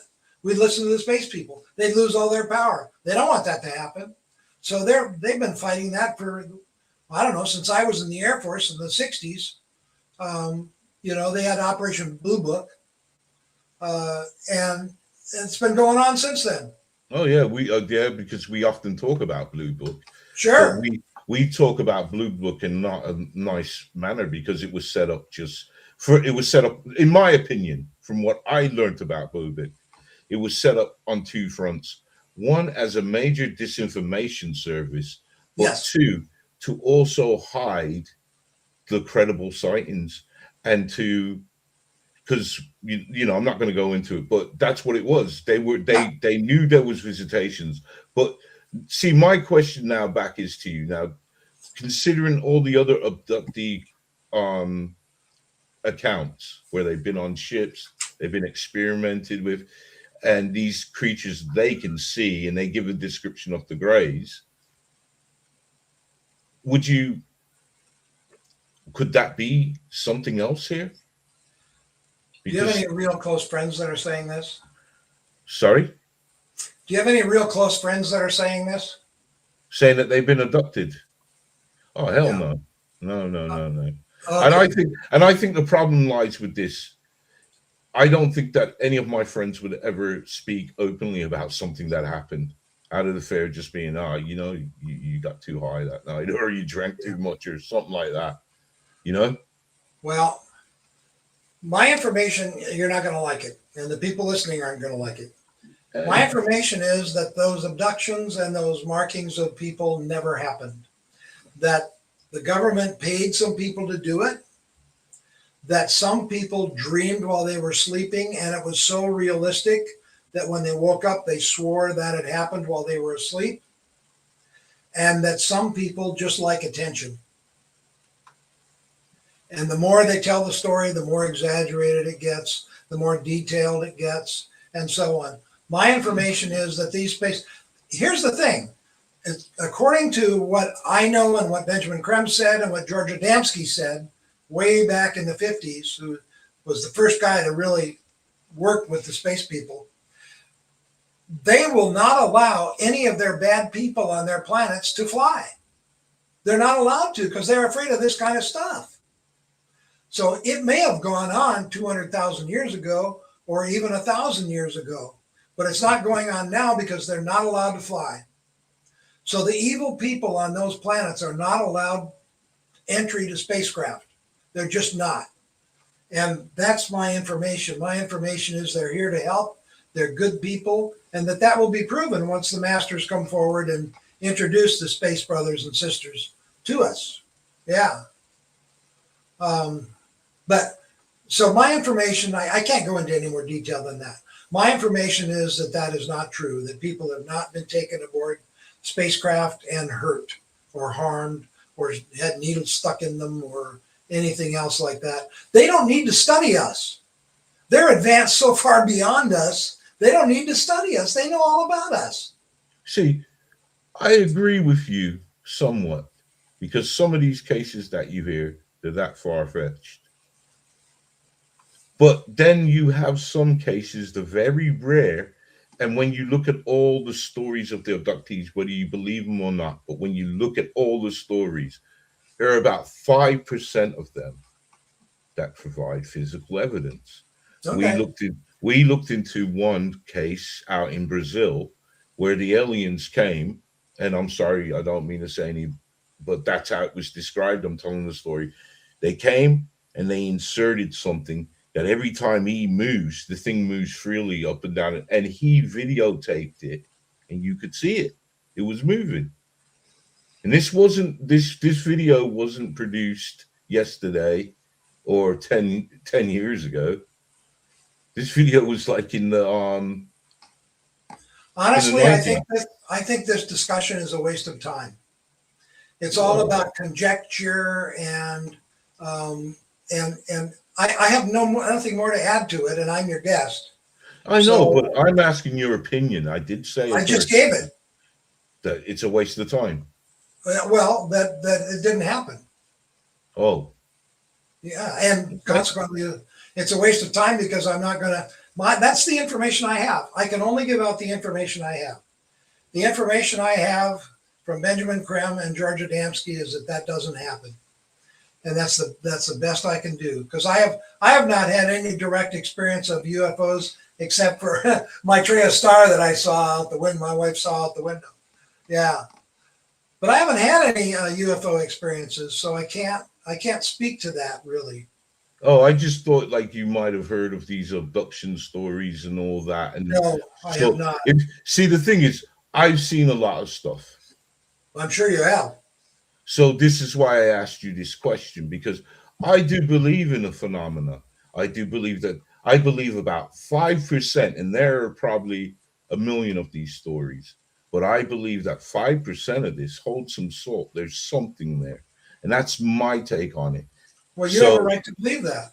But this is why it went back to me asking you the original question. That was, do you believe that there are other things here at play because of said encounters from witnesses? And some of these witnesses are credible witnesses. I know, you've already said that. So what do you think? Do you think there is something at play, something else that is beyond? No, not at all. So none of this never happened? No, right. That's my information. Okay. All right. Let's move on from that, man. You have every right to believe it in 5% of the cases. Well, I just don't. I like to deal with evidence. I like to deal with facts. I like to deal with science. I like to deal with all that because these stories are very interesting. You have to understand. And if they got evidence, I do. I mean, look, and you got you the right quote- to think you- they're interesting. but you quoted George Adamski. He got famous off of taking pictures of UFOs and telling an elaborate story of being on a UFO. Yes. That's no different than any other abductee witness that says their stories. Why is George Adamski so different from the guy down the road who's saying the same thing? Well, if the guy down the road is evolved enough to visit a spacecraft out of his body, then they have nothing to stick needles in, do they? I think all that probing's done though. But yeah, I get you. But there you go. You've already answered my question, like you rightly said. It's none of it's happened. So there you go. Yeah, what I'm really here to talk about is how the space people are helping the masters come forward, and are going to help us a lot. And like I said, people don't have to believe this. I'm just giving out my information. So what can the space people do for us that the masters can't? Because the masters, like when we started this off, I said, what would we view them as? Gods, demons? You said they're like godlike. We would see them as gods because of how they can The ones from Venus, yes. Not the ones from Mars, but the ones from Venus, yes. Yeah. Well, like I said, they're already doing us a tremendous service by mopping up pollution all over this planet to keep the planet alive until we wake up and do the job ourselves. There's a huge, what do I call it? A spacecraft airport. What do you call them? Spacecraft airports. Yeah, center, a launching center for spacecraft out here between LA and Catalina Island. Under the ocean, there's a big center down there, and a lot of spacecraft have been photographed coming out of the ocean there and going into the ocean between LA and Catalina Island. I think that's so cool. Yeah. They do reckon there's a base there. Yeah, a base. That's what I was trying to say. Yeah, right. Yeah, that's there. And they have them all over. They have them underground too, because their spacecraft is etheric. They can go into the ground and mop up pollution. So they're doing a great service for us right now. And what they'll do in the future, besides giving us the technology of light to power everything on the planet free of charge without pollution, I don't know. I'm sure that they will tell us as they come forward, or the masters will tell us as they come forward. My best guess on when this is going to happen, which is what people love to ask me, my best guess on when this will happen, when will Maitreya come forward openly to humanity? My best guess is 3 to 5 years. I'm thinking closer to 2 to 3 years from now. Yeah, it's changed over the years because he wants to. There are all kinds of cosmic energies that we know nothing about, including me, that are going on that can be aligned at certain times to help the masters come forward and get everybody's attention. See, Maitreya said from the beginning, if the stock market collapses because of our greed, not yours and mine, but the people that control it, if the stock market collapses, money is God right now. I mean, just try doing anything important without money. Yeah. When the money disappears, basically, then would be a great time to get the attention of all the world leaders, because they'll be saying, what do we do now? What do we do now? And that'd be the perfect time for Maitreya to come forward and say, I'm the teacher for the Age of Aquarius, and I have a few suggestions. I have some ideas about what we can do now. And that way he would get the attention of more people than not. And so that was his original intention, was to come forward when the stock market collapsed. Well, when it does go down, they keep propping it up. So I don't think he's going to wait for that anymore. I think he's going to come forward without the market collapsing. But he thought it would, but we have free will and we keep propping it up. So I don't think he's going to wait for that. I think he's going to come forward in the next 3 years, within the next 3 years or so, And it'll be a wonderful, wonderful time because a lot of people will start, everything's got to change. Here's the deal. We've been in alignment with Pisces for the last 2,000 years. And that Piscean energy has been used to build everything we have. We've used the Piscean energy to build our healthcare system, our governments, our financial system, our science. Everything you can think of has been built with Piscean energy. The library system, the police system, all of it. And now that energy is being, the Piscean energy is being withdrawn because we're moving out of alignment with Pisces and more into alignment with Aquarius. So those institutions have no energy behind them anymore. That's why they can pour all the money they want into education and healthcare and whatever and government, and it doesn't fix it because they're dying. They have nothing supporting them anymore. They're collapsing. We need to rebuild those great institutions with the energies of Aquarius, which are synthesis and cooperation, working together. And once we rebuild these institutions, they'll look differently. Once we rebuild them, they'll serve us for the next 2,000 years, just like the old ones did. But a lot of people aren't going to want to see the old stuff go away. But it's got to. Maitreya said, the wine needs new, what did he say? The wine needs new bottles. The new wine needs new bottles. So we're gonna have to rebuild the structures that our society has. And a lot of people are going to resent that and not want to see it go. But a lot of people, especially the younger people now, can't wait for change. They know we need change, and they're gonna jump all over it when it happens because they see the need. So there'll be a lot of resentment going on, as well as a lot of excited people, trying to help move towards the future. It's a big task that you're saying, because the whole infrastructure will have to change. It is. And Benjamin Creme's master said the plans have already been laid. The architecture has been done. Now it's just a matter of showing it to humanity and convincing at least a third of us that it's worth trying. And then we'll see that it works. We'll see results slowly but surely. And then other people will come on board eventually. And we're gonna turn this planet around. All the religions are going to get back to their original purpose.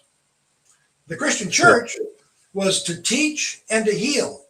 They've done very, very poor job of teaching and almost no healing at all. So Jesus is good. People will be able to ask Jesus questions. They're going to speak in auditoriums and so on around the world. They're going to go on a tour when they come forward so that people can ask them questions and can hear from their mouth what the answers are. Jesus, did you really say this? Or what did you mean when you said this? Or did Maitreya really overshadow you? And he'll be answering them. It's a great time to be alive. So will there also be a spiritual shift? Yes, there will. One of the spiritual shifts. Now, churches will still, and the Bible will still be around for hundreds of years, because we don't understand a lot of the Bible. So much of the Bible is symbolic, and we're not understanding it yet. So the Bible is going to be a sacred book and a valuable book for hundreds of years yet, and other religions as well. But what's going to happen is we're going to change from worshiping God and God's helpers, the masters, to, invoking them. In other words, instead of worshiping them, they don't want to be worshiped. They can care less if they're worshiped. What they want to do is help. And if we invoke them, we'll say invocations. Like my church has an invocation, the last church I went to, that we say every Sunday, Well, it impels the masters to respond. The words are set up just right, so they make the right sounds and establish the right vibrations to encourage and stimulate the masters to respond. That's called invocation. And so worship is going to be replaced by invocation, for one thing. Now, this will all take time. And there'll be little groups set up to do this. But Maitreya doesn't come to establish a new religion at all. But the spirituality will be based on what the masters are teaching. It'll be based on God's will and the purpose behind that will. What it's really all about is us taking care of each other and the kingdoms below us. And as we evolve, the planet evolves. That's the only way the planet can evolve, is if we evolve. So our job is to help take care of each other, encourage each other, work with each other, work together to move forward in learning and growing. That's our real job, to learn and grow, learn and grow, learn and grow. And we do that by working together. That's what the Aquarian energy does. It supports groups, not individuals. Benjamin Creme's master even said that the president of the United States would no longer be one person. It would be a panel of wise people. Boy, that makes all the sense in the world to me. Yeah. That way, Sure one person can't take over. You know, Sure. Oh, make dumb decisions. Yeah. So I mean, it'll be a committee of wise people, and we'll be voting a lot more wisely. We're going to have better people running. You know, right now, the people running are kind of so average. And the people that can really inspire and help us will start stepping forward. And we'll recognize them. A lot of us will. And we'll vote for them. And so, oh man, there's a lot that's going to change. Healthcare will change dramatically. Education is going to be about the education. It will teach I'll say that again. It will treat each person as if they're a soul. It will be education about life, how to live life, not how to get a job. I mean, it'll be really different. The teachers that teach little children will be trained by the masters or senior disciples of the masters how to work with these children as living souls. Each child will be taught a little differently based on their personality and so on. So, I mean, things are going to change, but they're going to improve big time. Transportation will become silent. So does all these, because now you from a Christian background, yeah? Yes. How does this teaching take to you because of your belief? You would have had a belief in God. Do you still have a belief in a God? Oh, sure. I call it God. Okay. It could be all the laws of the universe or all the intelligence of the universe or all the love of the universe, whatever you want to call it. I call it God. It's easy. No, I get you, man. I get you. Yeah. Some people get offended by that word God. I call it. You got it right, like a power. If I have to give it a name, I say my heavenly Father. Okay. Or the Creator. People call it all different kinds of things. Mm-hmm. Yeah, and if they don't want to believe in God, they don't have to. That's so okay too. So has your view on the Christian teaching or your learned about God? Yeah. I don't want to stab at the Christians, but your viewpoint on God, did that change? Well, what changed for me was I got a better sense of how the cosmos works. And I'll tell you why. Because the number one thing that the spiritual kingdom does is serve. It serves others. And that's what we should be doing more of, is serving others. And the masters will help us find ways to serve. But that's the biggest thing I learned about God and the masters, is that it's all about service at every level. But the thing that intrigued me, you talk about being intrigued by things, I learned that each planet has a god. And that god has the plan for that planet. Then each solar system has a god. And that god has the plan for the solar system and distributes it to the gods of the planets for them to do their part in the evolution of the solar system, in the growth of the solar system. and that each solar system that has a god reports to the god of the constellation. Milky Way for us. Oh, gotcha. I was Milky thinking bigger. I was thinking universe, but you're gonna say exactly. So so what? We have a god of the Milky Way. You know, and his job is to establish to make sure the plan works for the Milky Way, for all the solar systems in the Milky Way. And so we pray to the God of our planet. That's who we pray to, and that's who we should pray to. You know, so but I thought that was really intriguing that just like humanity is at different levels of evolution, so are the gods. They're at different levels of evolution. You know, now we can't comprehend, you know, what level they're at or what you know what they know or don't know. I mean, just forget it. The God of the solar system in the ageless wisdom is called the one about whom nothing can be said, because whatever you say limits them, and they're not limited by anything. So I mean, you just can't even comprehend that kind of consciousness. But the consciousness of our God, that's who we pray to. If you want to pray to God, or you can pray to Mary or whoever you want to pray to. But the prayers end up, you know, with the masters. The masters are the ones who answer our prayers, not God. They do that as a service for God. So God doesn't have to be distracted by all those prayers. They allow themselves to be distracted by all of them, and they respond. Sometimes the answer is no. Sometimes the answer is yes. Sometimes the answer is right away. And sometimes the answer is going to have to wait a while for that one.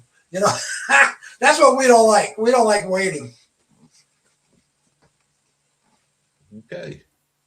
Yeah, that's the hardest part about praying, is that even if your prayer is going to be answered positively, you don't know when. The masters know. The masters know when would be the best time to answer that prayer, to make that happen. They know when the best time is. We don't. So I just say, whatever is your will, and that handles it all. Al Pacino. Do you know the story about Al Pacino when he was a young boy? He was a Catholic. Al Pacino was a Catholic, and he told a story about when he was a young boy. He prayed for about 2 years for a bike. For a bike? For a bike. And he never got it. So on the third year, he decided to steal one. And then he just went to church and prayed for forgiveness. That's a good one. So, that's a good one. Oh, yeah. Prayer is how you look at it. It is, isn't it? Yeah. Yeah, it's good when you pray. This is another thing I learned from the Ageless Wisdom. When I pray, it's good that I say thank you a lot. That I express my gratitude for all the wonderful gifts that I have: my health, my wife, my home, my car that gets me places safely. You know, my daughters.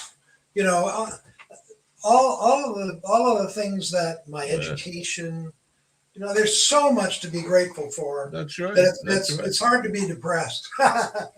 but most of my prayers now are thank yous, and only a little bit is asking for things. You know, I don't do the 911 prayers anymore. You know, the only time you pray is when you need help. I don't do that anymore. I pray every morning right before I do my little 15-minute meditation. Do you think that's a thing that comes with age? Because I know exactly what you're saying, because I do the same thing. I always just look up and I always say, thank you, Father, for everything I have. I think it doesn't have to be age. I think it's awareness. It comes with awareness. And some people are way more aware than others, but it's awareness that what we have was given to us, you know, and that a lot of people don't have it. And I think that's awareness, and that certainly comes with age. Yes, yeah, for sure. Well, I see. I listen. I get like these quotes, and a long time ago, maybe 20, 30 years ago, this guy told me an African proverb, and it was I cried because I had no shoes, until I saw a man with no feet. Right. And I mean, that sums it saying, up. that saying stuck in my mind for a long That's- time. That sums it up. I have a couple quotes. Here's one from Maitreya. Make sure that not one day passes without some act of true service, and be assured that my help will be yours. That's about service. Here's another one from Maitreya about the future. Oh, let's hear this one. Do not be afraid for the future. All will be well. All manner of things will be well. And they're omniscient. They know everything. So, I mean, if that gives anybody hope. The goals of the new age are food, shelter, healthcare, education, and environment. So Unity and diversity, one humanity. Self-realization, which is part of the gratitude thing, I think. Self-realization, sharing the produce of the world, and to spiritualize life on this planet. How do we do that? By spiritualizing ourselves. How do you do that? The royal road to spiritual growth is prayer and meditation and service. You can serve the world by walking across the street and just picking up a scrap of paper and throwing it in the nearest trash can. You just serve the world. I mean, service comes in all forms. You can give donations to your favorite charity organization or whatever. You can volunteer for organizations. You can open the door for somebody who's in a wheelchair. And some people resent that. They want to open the door themselves. But, you know, you can just do things for people, small things. They all count. They all count. Service is important. And it's just being a cool person. I always say. Well, yeah, it is. Right. So do you want to field some questions? Sure. All right, let's check them out. Hope you guys have been good. All right, I've starred some, so I'll get through them and try and catch. But if you have any questions, I'll try and catch you. Okay, let's see. I'm interested in the painting behind you. And that's coming from Bob Lazar. Wonderful. Bob, I love it. I love that you asked that. I always try to remember to talk about it, and I always forget. This is a painting by Benjamin Creme. Benjamin Creme, before anything, was an artist. And he was a marvelous artist. And his paintings over the last probably 35 years were inspired by the master of wisdom that he was in contact with, who would show him spiritual things in his mind, and then he would try to paint them. This painting he calls meditation, and I'll tell you why it's meditation. This is when you meditate, you want to meditate from the heart chakra up, not down in the solar plexus, because that's where greed is and money and all that stuff is. You want to meditate the top chakras. This is the heart chakra. That's the throat chakra. Right in the middle of the head, that's the ajna center, AJNA. And then the very top, look, right up here, that's the crown center. That's the top of the head. And so when you meditate, you want to focus on the ajna center right between the eyebrows. I'll tell you why.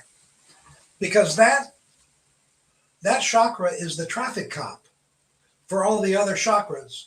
So the energy comes in here when you meditate, and then the ajna center knows which of the other chakras need that particular energy, and it sends the energy there. So you energize every chakra that's needed when you focus here at the ajna center. So you just focus there when you meditate. You just close your eyes and you just try to visualize right between your eyebrows. And what helps you get your focus there is you think, you don't say it out loud, you think Om, O-M. Om, Om, like that. The O activates the heart chakra. The O activates the throat chakra. A lot of people, when they meditate, get a tickle in their throat. That's why. The M, if you go, you'll feel your head buzz. That activates the Ajna chakra and the crown chakra. So you don't do that. You ain't lying, man. Go. Yeah. Yeah. But you don't say it out loud because that's chanting and that's a much lower vibration than thinking. So you just think Om a couple times and it will help you bring your attention right to the Ajna. Right there. Yeah. You ain't kidding, man. I'm actually doing this. And the more you practice, just think it. And that's all you have to do for 15 minutes every day. Is just before, I'll get up 15 minutes earlier so you have time and just focus here. Close your eyes so you don't have all the. If you close your eyes, it eliminates distractions. My eyes were closed. Try to do it in the same place, same room, I use it right here every day. And I'm going to do it for 15 minutes. And if you don't know if 15 minutes are up, look at the clock. And if it's not, if you get a scratch, itch it so it doesn't distract you. If you get a tickle in your throat, clear your throat. And that's that chakra being activated, opened up. Whoa. So, but look out for videos that say that they will open your chakras. Don't do that. Chakras open when they're ready to open. That's part of our evolution, our spiritual evolution. See, the nervous system in the human body is the pathway for spiritual energy through our body. Truly. Yes, Truly I agree. So don't try to open chakras early. Just meditate for 15 minutes and then go do whatever you do. I say my prayers first, and then I meditate, and then I go do my day. Yeah. So that's what the painting is. Now, this is actually not a painting. It's a lithograph. He made the original painting, and then he made about 250 copies of it that are so carefully done. That's called a lithograph process. So carefully done that all the colors remain exactly true to the original. And that's what this painting, this is meditation. He made this in 1966. He signed it. He signed all the lithographs. You can buy one. He signed them all. You can buy one, Bob Lazar. He made 350 of these, and this is number 218. And they're available for purchase, I think, online somewhere. Oh, I was going to give people the website and where they could go to get more information. Could I give that now? You can give it to me now, and you could also email me it, and I can stick it in the description box. Okay. The website for Share International is www.share, SHAREINTL, no dashes, no dots, just shareintl.org, not .com, .org. It's a nonprofit educational organization. That will get you into lectures by Benjamin Creme and videos and miracles, photos of miracles that have been happening around the world. I mean, real miracles, things people can't even believe that have been happening for the last 30 years. That make the news if the news media knows what to do with it. A lot of times they don't know what to make of it unless a Catholic priest says it is a miracle, so they don't put it in the news. Too bad. Yeah, so that's the website, shareintl.org. There you go. I'm putting the link in the description in the chat box now. Thank you. That's wonderful. Thanks. I will add it to the description box. So guys, if you don't get it now, it will be in the description box. And you can go there and you can register for Share International Magazine. You get it by email. And I'll tell you what, you may even see the hidden underbelly in there. That's right. Because I actually have I have the cover and the article over here framed from Share International from the first time I knowingly appeared in a magazine. Wonderful. You know? Oh yeah. Well, you know what? I just one of them moments that I wish my mother was still around. Oh, even though I know I feel her. I knew she's aware of it, yeah. But I would have loved to have seen her face proper, just handed, because to her, all the things that I have achieved wouldn't seem anything. But to be in a magazine, because of her generation, how she is, she would have thought that was the bee's knees, man. She would have loved that. Yep. So, Got another question for me? yeah, you jumped me, man. Okay. Yoga with Denise. A guide or an angel or God himself spoke to me in my left ear as I was driving. He said 2 words, look again. I think that's when we were asking if anybody's ever experienced these masters. Oh, oh yeah. Look in your past when you have had an experience of somebody that there was something in their eyes that was really special, or they disappeared after you saw them and you couldn't see where they went, or they gave you a feeling of love or joy in your heart that just, man, it made you feel so good. Or you saw somebody, they were nobody special, but you couldn't get them out of your mind. If you couldn't get them out of your mind, it was a master. Why do the masters appear to people? To give them hope and to inspire us to know that there's more to life than our physical selves. So if somebody had an encounter like this with a Yes. master, should they feel pretty special? Or do the masters eventually will appear to everybody They in should this feel way? blessed. They should feel blessed. Yeah, for sure. Eventually, we'll all experience the masters, but they do this with certain people to kind of let them know that there's hope, that we haven't forgotten about you. That's what they're saying. Now, sometimes they'll appear to teach a lesson. For example, a woman wrote in to Share International magazine. She was on a bus over in Europe, I forget where, and a man sat down next to her and was just smoking like crazy. And she hated smoke and she hated smokers. And he smoked and smoked and smoked, and then he got up and he left. And as he left the bus, he turned around and winked at her. Well, she couldn't get him out of her mind. She finally wrote to Benjamin Creme, and he said, I forget who it was. I think it was Maitreya.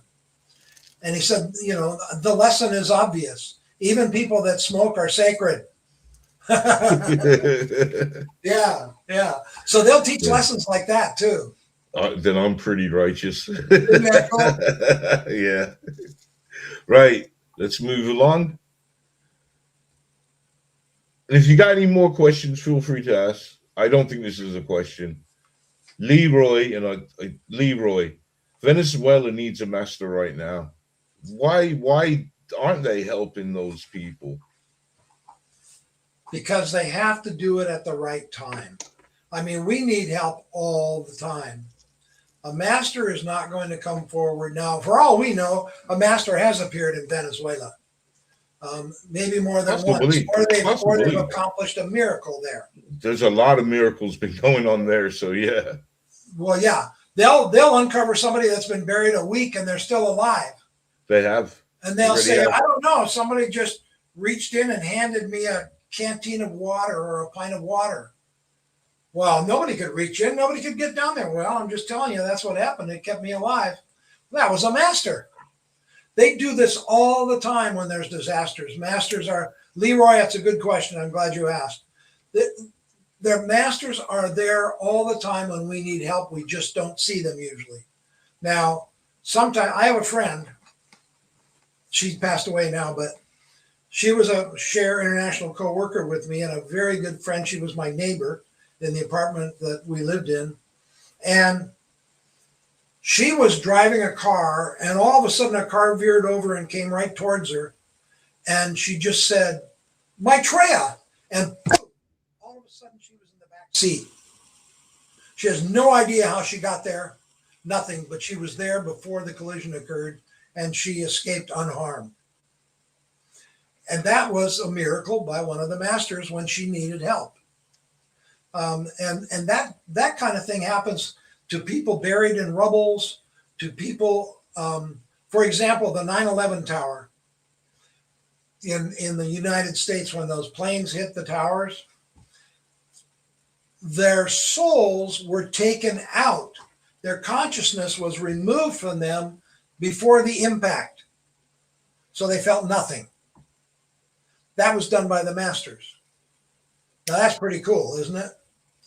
It's the kind of thing we'll never know unless we have a Benjamin Creme who's in touch with one of the masters, to tell us that. But he said many, many times in fatal accidents, the person's consciousness is removed right before the impact so that they don't suffer. I mean, the masters have nothing but a big open heart. Just love, love, love. Okay. And, yeah. and they understand us. Go ahead. Next question. Oh, I was happy with all that. But I think, let's go on. Well, I'll tell you. Okay, here we go. Have you ever met a space alien from outer space? No, not consciously. Not that I'm aware of. I may have, but I'm not aware of it. That's coming from the infamous black dot. Black dot.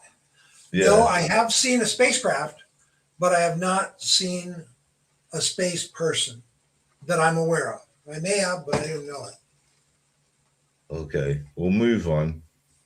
Now, this came up when we were talking about Nikola Tesla. Could he have been somebody from a different planet? You said no. Somebody wanted to know what's your thoughts on Elon Musk? Could he be from another planet? Could he be one of the masters? Because he has no straight way. up. Is that a hard no? That's a hard no. That's a hard no. Very intelligent person, very creative person, but certainly not a master. Boy, when you see the masters, you'll know the difference. Okay. Now, here again is Mr. Bob Lazar. Oh, that was Bob Lazar as well. He's firing them off, man. I believe somebody else asked that. But anyways, 12th planet. The 12th planet. How many planets are there in our solar system? You mentioned one called Vulcan.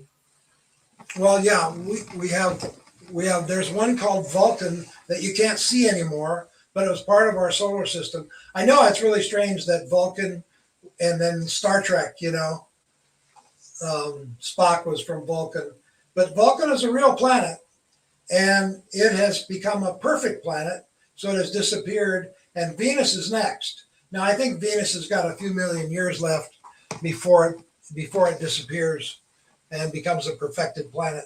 But that's where we're all going, and that's the hope that I want to give people, is that we're all going to go through these lifetimes, and when we're done, we're going to have learned all the lessons planet Earth can teach us, and once we have, we don't need to come back in a body anymore. We'll do what Jesus did and ascend and become a master of the wisdom, a member of the spiritual kingdom. Now, once you become a master and you're in the spiritual kingdom, then there are, I think, 7 paths that you can take for continued evolution. I don't know what all 7 are, but I can tell you 2 of them. One is the path to Sirius. We're very fortunate that Sirius is our neighbor solar system because according to Benjamin Creme, Sirius and his master, Sirius is a very, very advanced system. And when you get there, you evolve very, very quickly. Evolving in what way? Physically? No, spiritually, consciousness. Evolving consciousness towards being a god or whatever path you want to take. You can take the Son of God path. You can take the God path. There are different paths. One of the paths, thank goodness, is the path of Earth service. And we have 63 masters who have decided to take the path of Earth service and hang around Earth to inspire us and help us here on the planet over the eons with our great advances and our spiritual advances as well.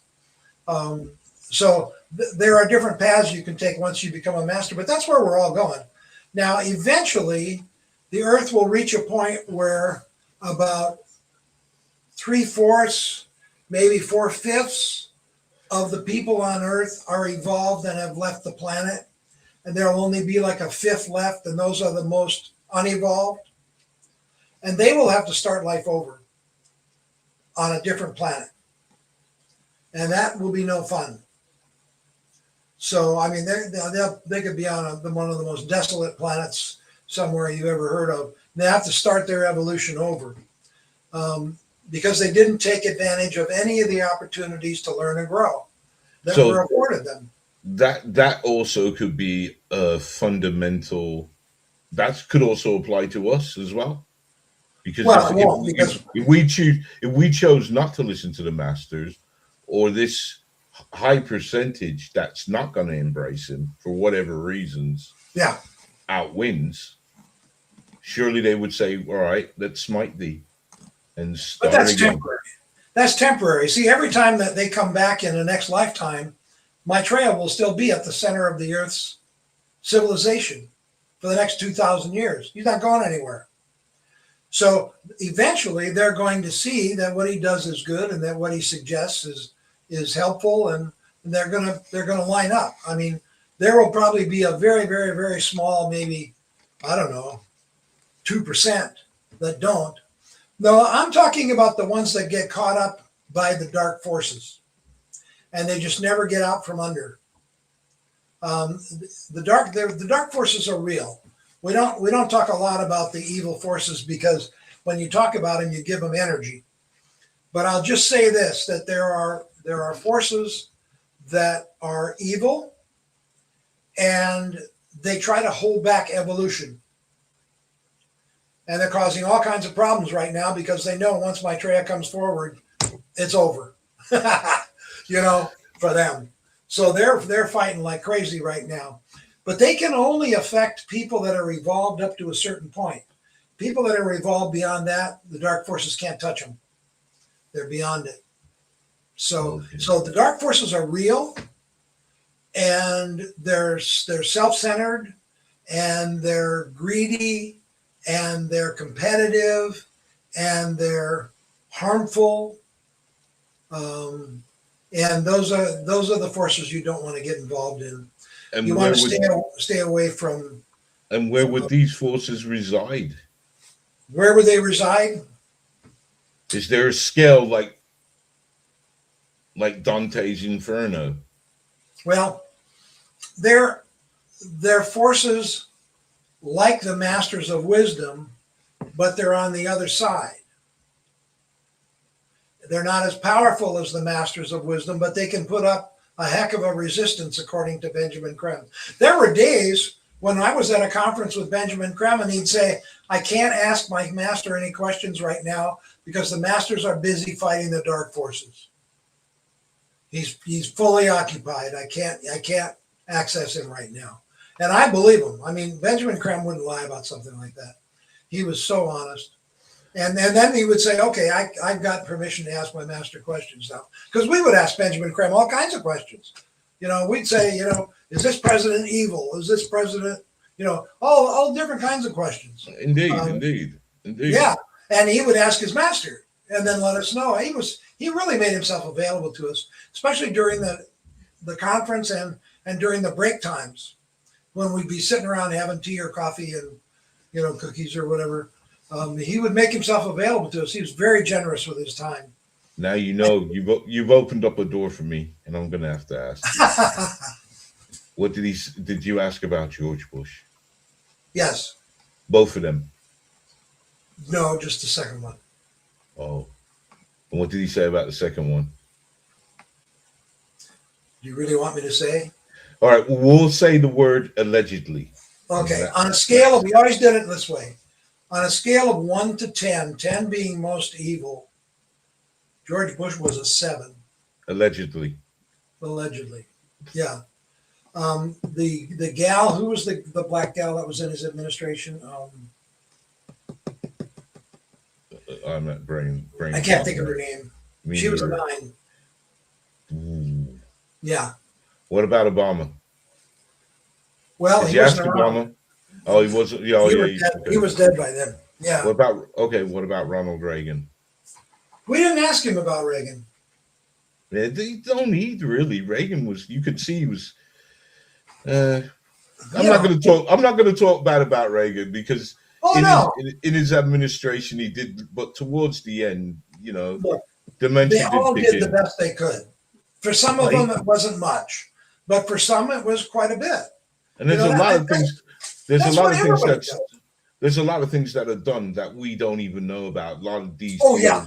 So For sure. yes. Oh, For okay. sure. All right. All right. I'm glad I don't know about some of them. I got to ask them because another president. This is the last president I'm going to ask you. Did you ask him about Jimmy Carter? Or was that too soon? Yes. You did. Oh, now I like Jimmy Carter. So be nice. Allegedly. Here's what he said.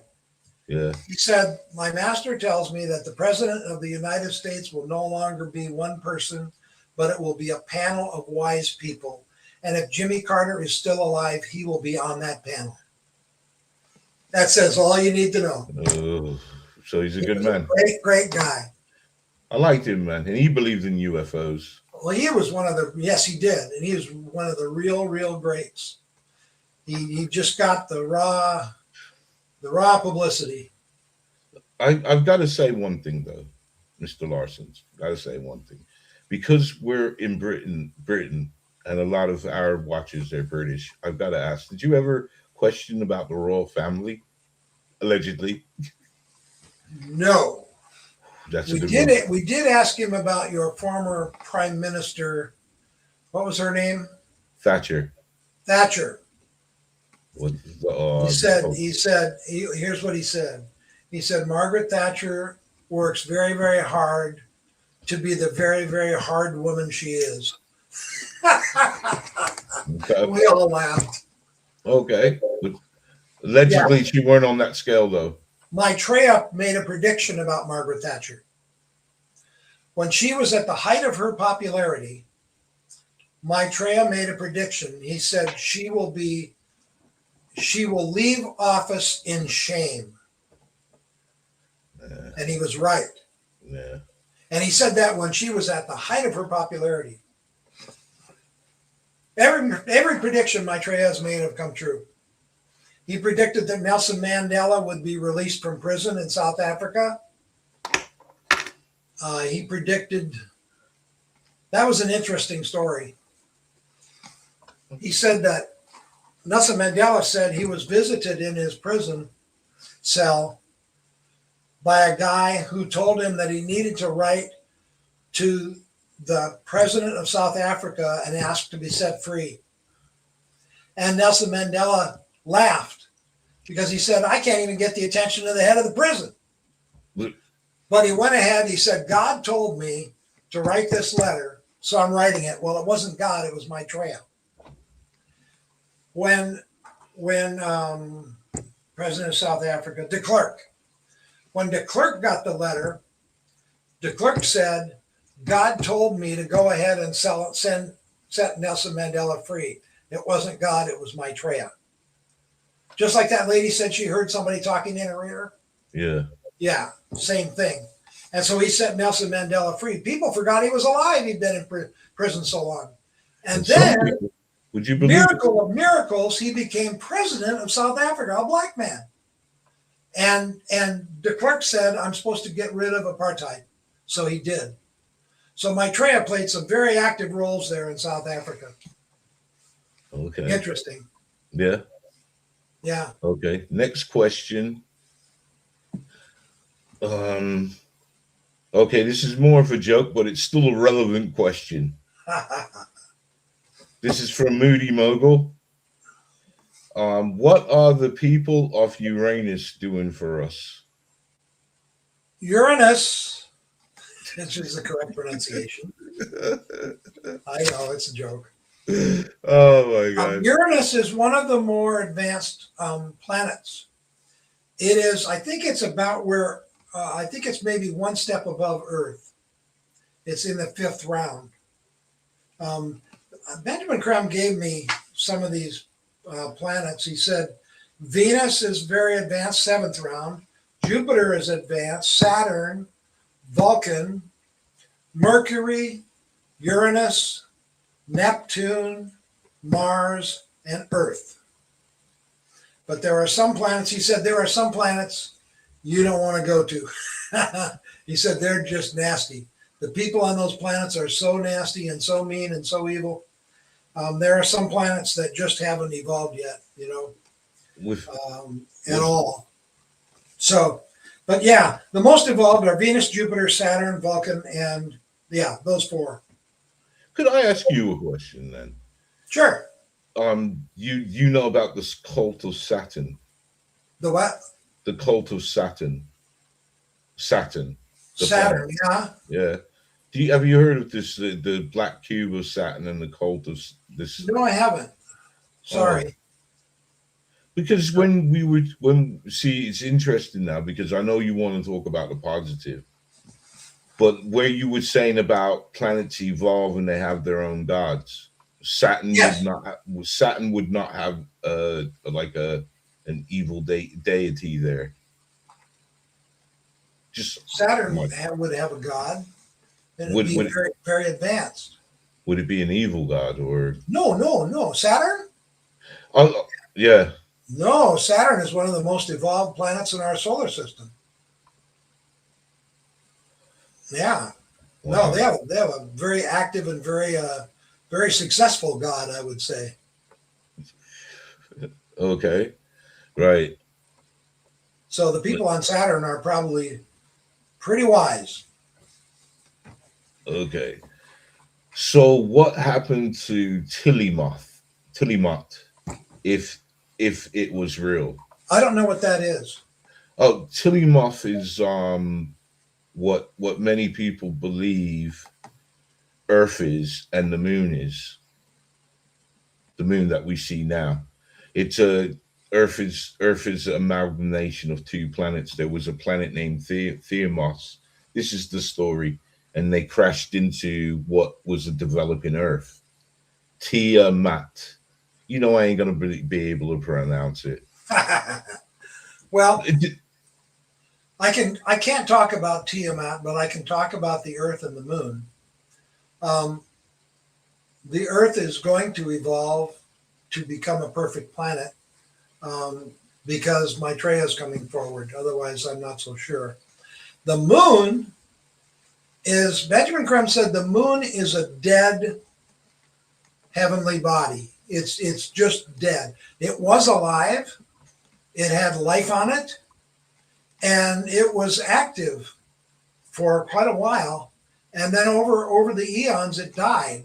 And I think he said there are still some little critters on the Moon that are kind of like gophers or rats, kind of like that size, that scamper around every once in a while because they can survive up there.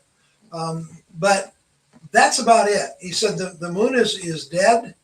It might be useful at some point in the future for a launching pad for space exploration, but he doubted it.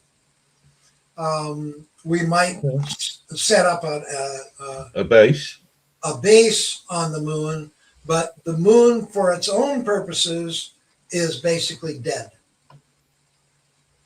Okay. It still has gravity, so it still causes the tides on planet Earth and all that stuff, but it's not a living entity anymore.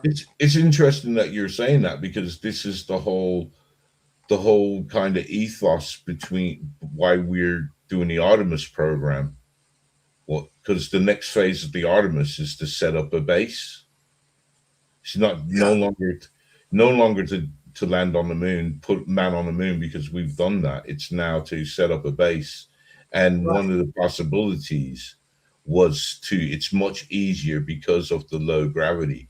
Right. I believe the gravity is 1/6 of the Earth. So obviously it will be a lot easier to launch rockets to explore, to launch Right, craft. it doesn't have the atmosphere that Earth has. Nope. Well, all you need and the acceleration you need is less. So everything will be more cost efficient by spending one lump of money to set up the space on the moon. So, I mean, I hope I live long enough to see that. I really do, because I think that will be my personal opinion. That will be a great event for us as human beings on Earth. During one of the question and answer periods at one of Benjamin Creme's conferences, he was asked the question, What do the Space Brothers think of our space program? Good question. I know it was. You know what he said? He said they think it is wonderful. They just love that we're getting out there and exploring. They think it's a great thing. Isn't that cool? Yeah. Damn Yeah. right. It's cool. It's damn cool. But they could help us, couldn't they? They could help us. Sure. Could you imagine if they would help us? If they would help us with warp speed technology, you know, so some sort of other future. Maybe we might find things on the moon that could help us. And if we could set up a mining plant there, we're good to go. And we could do interstellar travel. Somebody asked Benjamin Creme if there was once a settlement on the moon. And he said, oh, yes, definitely. And they asked, is there anything left of those settlements? And he said, not really. Just maybe a little bit of wreckage here and there. But that's about it. Because I've seen photos of what looks like glass on the moon. Yeah. Like a window kind of thing. And that's probably real. So this space exploration is just wonderful. I love it. Well, yeah. The possibilities is. Let me tell you about Roswell. that was a good segue. You're the master of segues, I gotta say. All right. So let me tell you about Roswell. There was a spacecraft that crashed at Roswell in 1947. It was a real spacecraft. This is my information. I'm not asking anybody to believe it. It was from Mars, and it had 5 spacemen in it, 5 space people. I think one was a woman. Here's what they did. They temporarily lowered the vibration of their craft so it was solid physical. They lowered the vibration of their bodies so they were solid physical, and then they intentionally crashed. There was a huge sacrifice made by them to show us that they are real, to prove their existence. So what did our government do? Covered it up, right? But it's kind of dumb on their part as well, because all they had to do was go somewhere like Niagara Falls and have a meet and greet. Yeah, but if they look like us, how would you know? How could you claim that they're from outer space? Well, they could do stuff that we couldn't do. They could do that ether stuff. Well, anyway, this is what they did. And there are black and white autopsies on YouTube of the autopsies of those space bodies. Those are real. That's a real autopsy. And so they made that tremendous sacrifice. These space brothers they will do just about anything for us. Anyway, they're going to be helping us and working openly with us in the future. And it'll be very exciting to have them working with us. We'll get to see, what the people from Mars look like, what the people from Venus look like. I've seen photos of people from Mars, and they're pretty much like us, but they're shorter. They're quite a bit shorter. I've never seen a picture of somebody from Venus. But the Pope, according to the Pope, they're beautiful. Well, I think that's about it. Do you have another question? I got a few more questions. Okay, let's do them. I have to get going. Oh, sorry. Okay, let's get going. All right, we'll go through them. All right, this one here now. This is I ain't gonna pronounce your name, so thank you for your question. Now, when you were talking about the masters and they've been here ever since we've been here and they've been helping us, I also thought the same thing, and I'm glad somebody asked this question. The Anunnakis. Are you familiar with that? I don't know what they are. No. What are they? Well, they were. It's a old tell. It's the oldest tell we have. It predates the Bible, but it talks about this race of aliens. Well, 3 aliens came down, and started us. That And started humanity on Earth. yeah, Well, they- I can talk about that a little bit. The I don't think that's how it started. I'll tell you why. Based on my information, what happened was we were animal man. We did in fact evolve from the animal kingdom to the human kingdom. Well, first we had some feelings, which animals don't have. Animals have instinct, but not feelings.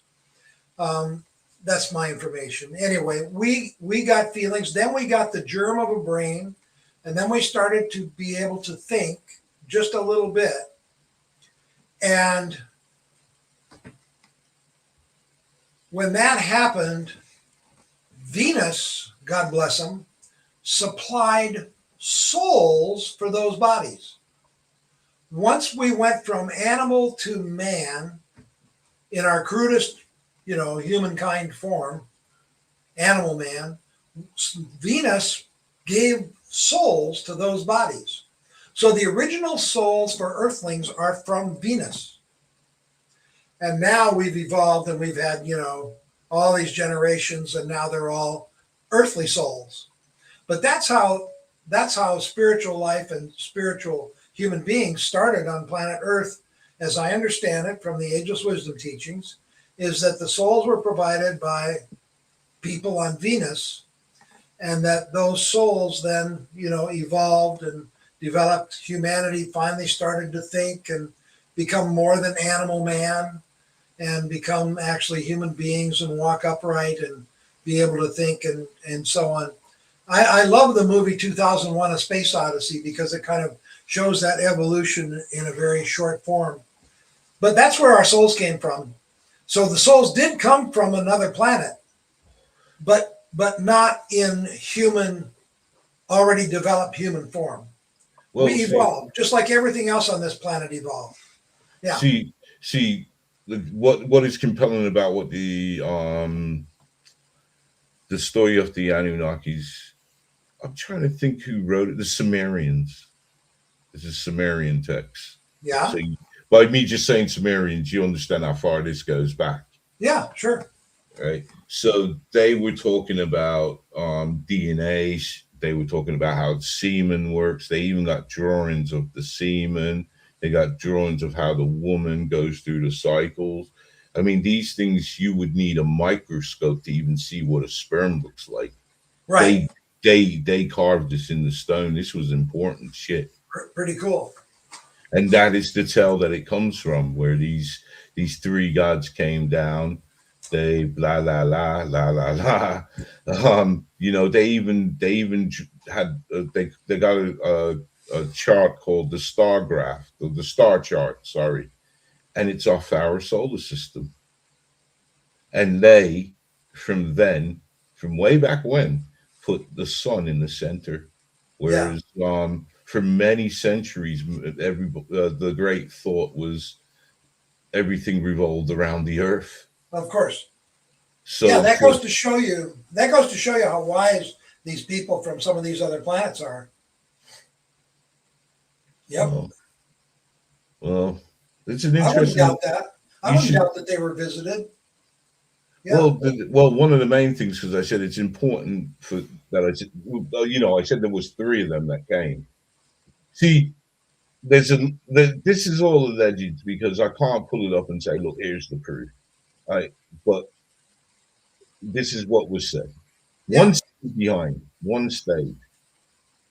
The two went, and when the two was going, they said to each other, I'm putting my words on it. I can't give you word for word verbatim what they said. But the one turned to the other and said, we're going to be in trouble for this because of what we've done here. So they were saying to themselves that they have somebody else they got to answer to.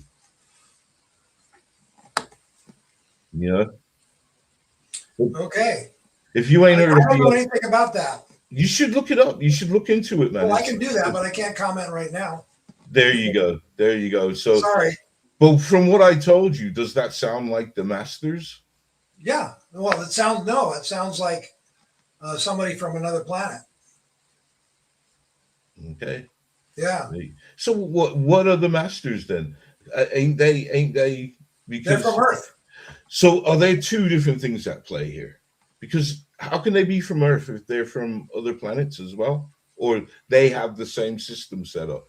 No, they're from Earth. They're, like I said, Maitreya and the Buddha were the first two human beings to graduate from Earth and be masters, and then since then many others have. Some have chosen to stay with Earth, and some have chosen to go in other directions.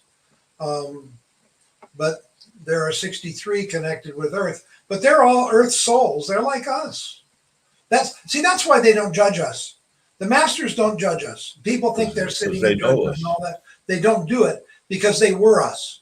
They've done everything we've done. They've lied to people. They've killed people. They've been killed. They've been abandoned. They've abandoned their children. They've been grandparents and grandchildren and every race and every sex. And, they've done everything and experienced everything that we have.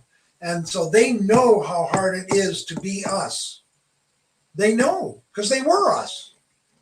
And so they don't judge us. The only judgment that we get is when we pass over, when we die, we judge our life. We get a replay of our life, and we get to look at the decisions we made and the actions we took.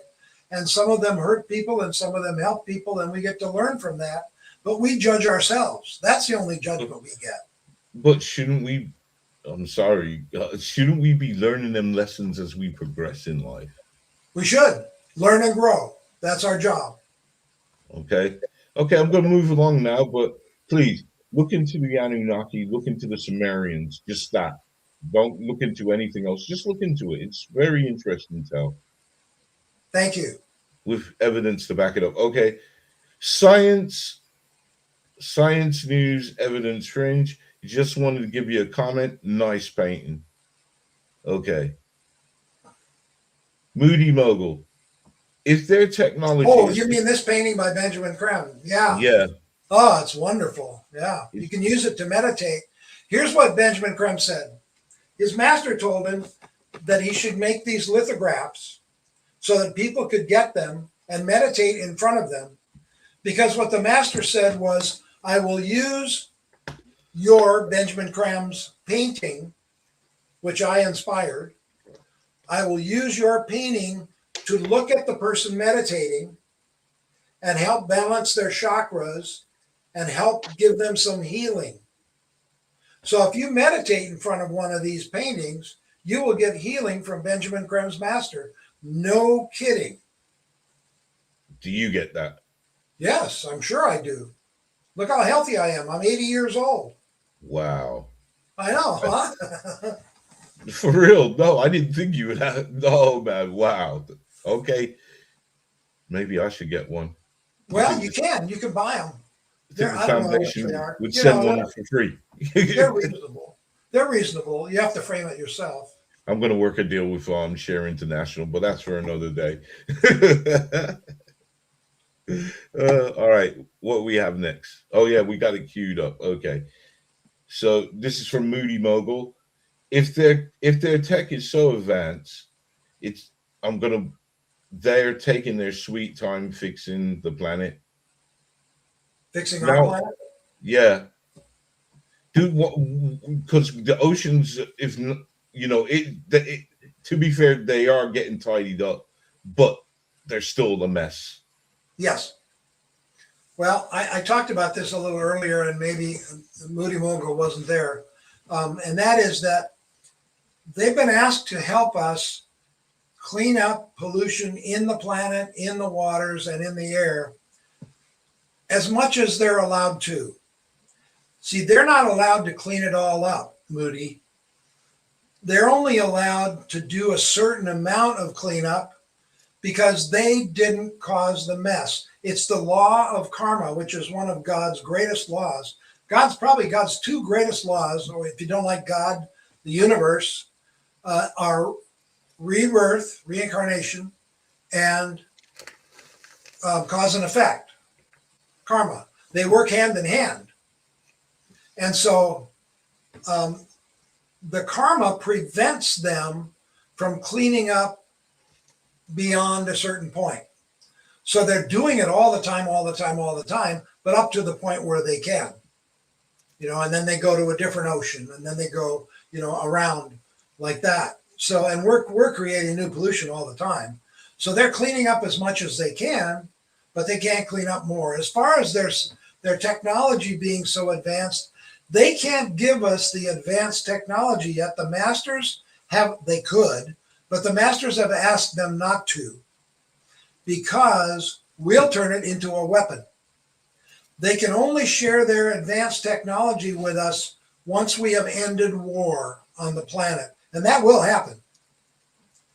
Once we've ended war on the planet, then they'll bring a ton of technology. Somebody asked, what are they going to give us? And how are they going to help us? Mostly with technology. Because even though Mars is at their fourth round, and so is planet Earth in our evolution, Mars technology is thousands of years ahead of ours. They're technological geniuses. It's just the way they are. And they love to build stuff. Mars is the UFO construction planet. Any planet that wants a spaceship built sends their order to Mars, and Mars builds it, flies it over to them. That's how it works. It's pretty cool. They love to build stuff. And so their technology is way beyond ours, even though their whole planet as a planet isn't any more evolved than ours. But Their technology is. And of course, Venus, they've got technology we can't even imagine. So that will be shared, but only when we will use it the right way. Yeah. Okay. They have to be patient, and we have to be patient. That's the hard part. That Tom Petty song, isn't it? The waiting is the hardest part. But that's a good question, Moody. Thank you. Let's see. Another one for Moody. If their crafts can go into solid matter, why need a launch pad and the likes? Well, it's not really a launch pad. It's a base where they have personnel stationed, and whatever supplies they need, they're kept at the base. So from time to time, a lot of these UFOs will go to the base and restock or change flight crews, things like that. It's not a launching pad. They don't need a launching pad. You're absolutely right. They don't. Okay. Right. I think this is the last question I got. No, got one more. Oh, that's a good question. Are the masters the same as guardian angels, or just another name? That's from Black Dot. Yeah, that's a good question. It gets pretty involved. I'll give you the basic response because that's all I know. The masters of wisdom are senior members of our spiritual kingdom. They are not guardian angels. Our guardian angels, there is such a thing, and they're with us, but they can't protect us. I was disappointed when I asked Benjamin Creme that. I said, so can our guardian angels protect us? And he said, no, that's not their job. Our guardian angels they're etheric physical, so you can't see them. And they don't have intelligence and spirituality. They're emotional. They have emotion. So our guardian angels are gaining, they're evolving as we evolve. They're gaining intelligence and they're gaining spirituality as we evolve, and we have one. And what's going to ultimately happen, their purpose is to become divine and then ultimately meld with us as human beings, solid, physical, and gas human beings. And that's what will be called the divine hermaphrodite. It will be a combination of our guardian angel and our physical selves. They will unite and become a much more spiritual being and become what's called a divine. This is way in the future, way in the future. be divine hermaphrodites because it will be a combination of the two. It'll Okay. be both at once. I got to But give yeah, you. we have guardian angels, but there's no sense asking them for help because they can't help us. If you're going to pray, pray to one of the masters or pray to God and let the masters answer your prayer if you need help because they hear the prayers. Now, I'll tell you a tip though, Black Dot. If you're going to pray, the more mental the prayer is and the less emotional it is, the more power that prayer has. So if you're going to pray, you want to really, really focus and make it as mental as you can to send that prayer out to the spiritual hierarchy, the spiritual kingdom, and less emotion. So if you're feeling really, really emotional, don't pray yet. Wait till you've settled down just a little bit and can really focus mentally and then pray because it'll have much more power. There's a woman named Betty Eady. I don't know if you've heard of her. You would love reading her book. Betty Eady wrote a book. She had the most detailed documentation of an after-death experience. She died. She was part Native American Indian. She died in the hospital after a procedure and was allowed to be aware of what she experienced. And when she died, she experienced a couple of guides there to help her know which way to go while she wanted to check on her family. So she went through the walls of the hospital, she went through the walls of her house, and she saw her kids pillow fighting upstairs and her husband downstairs watching TV and reading a book. And she knew in that instant they were going to be okay. Then she was taken to what we would call heaven. She was taken down this tube of light, came out the other end. Now, she was a Christian, so she said, I saw Jesus. And I was able to talk to Jesus for a long time. And Jesus showed me the gardens there. And their colors were just unbelievable. And she said, way more colors than the human eye can see. And that's something we're going to do. Our vision is going to evolve to see more colors. And then she said, I saw the library. And it was a library that I didn't have to go open books. I could just think my way there telepathically and read the information in this huge interstellar library. And then she was brought back into her body, and she hated it. She didn't want to go back in her body. She said it felt slimy and icky, but she had to go back into her body. The master said, it's not time. You'll remember some of this, but not all of it. But it's not time. You've got more work to do. And she went into her body, and then she was back alive and got out of the hospital. And well, she gave public talks, and she wrote this book. And in the book, she wrote about how she saw when she was in heaven, or wherever you want to call it, in the spiritual kingdom, she saw prayers coming from planet Earth. She said it was like little flashlights sending a beam of light up. And some of the beams of light were real short and didn't go very far. And some of the beams of light were really powerful and reached way out. And so what I'm saying to you is That's a cool those beams of light that went the farthest were mental prayers, not emotional prayers. Wow, that's really. That's cool book. She gave all of her profits from that book to the Native American Indians. She didn't make a penny off it. Nice. She was on the speaking circuits on television in the U.S., saw all the talk shows. I think our next question from Space Cow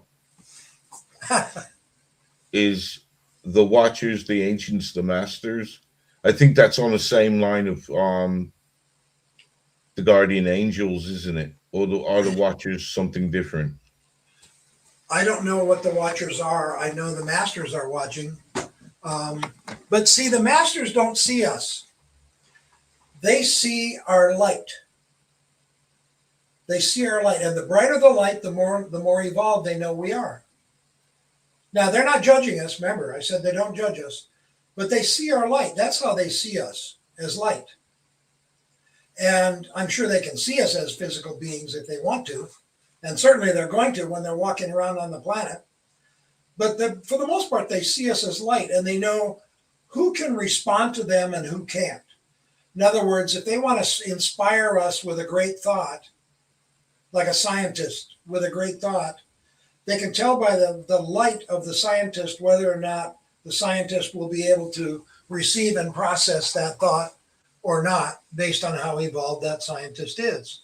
So that's why the more evolved people have been inspired to these great achievements to help humanity move forward. It's the most evolved people that are, for the most part, that have been given this. So the Watchers are the masters, as far as I know. The ancients are the masters.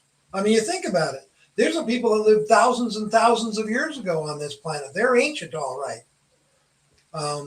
And a lot of people that have evolved and become masters have gone on to other places. But like I said, Sirius is one of the most popular ones. I'll give you an example now of how evolved Sirius is. I said that evolution there is really speeded up and very fast. It means you work hard, but you're working as a consciousness, as a soul. Benjamin Creme said that Judas, the guy that betrayed Jesus, had a terrible karmic debt because of that betrayal.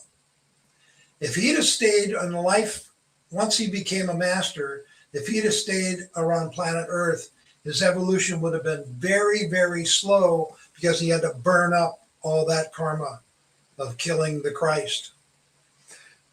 But he chose the path to Sirius. And he said, right now, Judas is the same evolution as Maitreya. That's how fast evolution is on Sirius. It's amazing. But some of the other disciples like John and Paul, not Ringo, John, Paul, Peter, those guys, they are in physical bodies on planet Earth, and they are some of the senior disciples of Jesus. They're masters, but they're disciples. Yeah. Okay. I think we got one last question. Okay. Well, it's not so much a question. It's just because the moment you said this, I thought the same thing. It's coming from Space Cow again. Okay. When you said divine hermaphrodite, have you ever heard of the Baphomet? I have not. What is it? It's a satanic symbol. It's a satanic symbol? Well, that's not what I was talking about. But yeah, be careful with that stuff, because that stuff is real.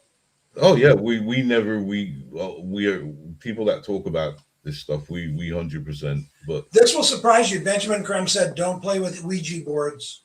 Indeed, they're great access for the dark forces." Indeed. Yeah, that's real. But not knowing the Baphomet, can I tell you what the Baphomet is about? Sure. It is both man and woman. Oh, okay. It is a hermaphrodite.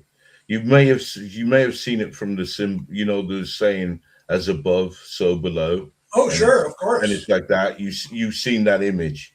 But if you look closely, that's half man, half woman. That's a hermaphrodite. Right. So I think maybe this divine hermaphrodite, we need to get somebody on it to get the name changed or get something, because that's the first thing I thought of. Well, everybody thinks hermaphrodite is sexual, but it's not. That's not what it means. Not sexual. No, not at all. Not at all. Not at all. Not at all. Not at all. And it's not evil. It's not an evil word. No. But it's on the same lines of the Baphomet symbol, where you said we would come together. If the Baphomet symbol is a Satan symbol, why would the divine hermaphrodite be related to that? Because it's the amalgam. It's okay. I just don't think the two have anything to do with each other. I think they're both very real, probably, but they don't have anything to do with each other. They just have a similar name. It sounds like Baphomet. Yeah, no, I wasn't talking about the name. But never mind. So that's where we're at. There's any more questions? Because I know I know I had you for 2 hours and we're nearly at 3 hours. So, but it's been really great. It's been It really has. great. I really appreciate you having the courage to have me on and talk about Maitreya and the Masters, because a lot of people think that's really spooky stuff. I don't. I think it's reality, but you know. So thanks for having me on. You're a fine host. Oh, thank you very much. And I'm glad that you came on. And I would like to go more into the Maitreya, so maybe we could have another talk later on. Oh, I'd love to. Sure, absolutely. I can tell you some of his predictions for the future. Okay. Well, Yeah. like you said, let's save that for another time. Absolutely. All right. So hold on, let me get rid of that. We'll put a good one up from Bob Lazar. Oh. And everybody's just saying goodbye. So Well, thank you. Thanks to the audience for being so attentive and thinking about good questions. And it's just a joy to speak to people who are really, paying attention. I really appreciate your audience. Oh, well, I love them. So yeah, thank you. Yeah, I can see why. Thank you, because they're a great bunch of people, man. So thank you. And thank you for taking your time out, man. You're welcome. So it's what I do. Guys, I don't know what the show is going to be for Wednesday, or if there's going to be one, because I've been following England. Well done. Well done, England. I didn't think they were going to do it against Mexico. They had everything against them. They did, though. But like I said, talent will win out. Wow. I was correct. So Mexico was very proud of putting up a good fight. Oh, they did put up a good fight. They said, we got beaten. They just couldn't get past our defense, no matter how much they tried. No matter. There was a lot of whinging from Mexico, wasn't there, about free kicks and penalties. To my knowledge, that's the farthest Mexico's ever gotten in the tournament. Wow. Yeah, so go England. Yeah, we can do it. So on that note, I'm ending the show. Okay. Thank you guys for turning up, and we'll see you on Wednesday. And till next time, stay blessed and keep safe, guys. Yep. Much love to you for turning up.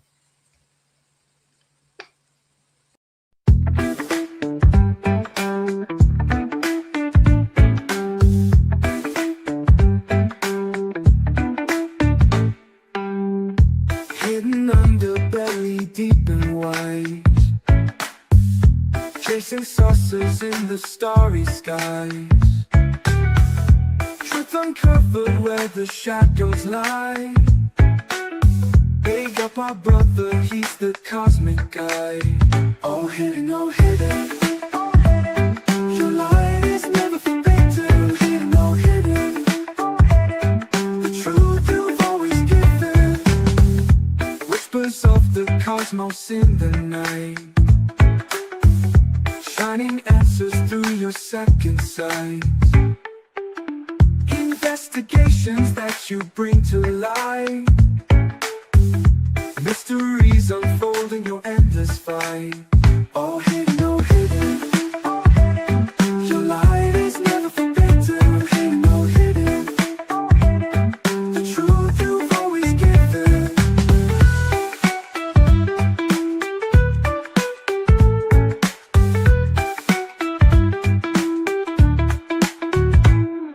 Saucer trails in cosmic tales. Through the static you prevail. Hidden brother on the case, bringing truth to every space.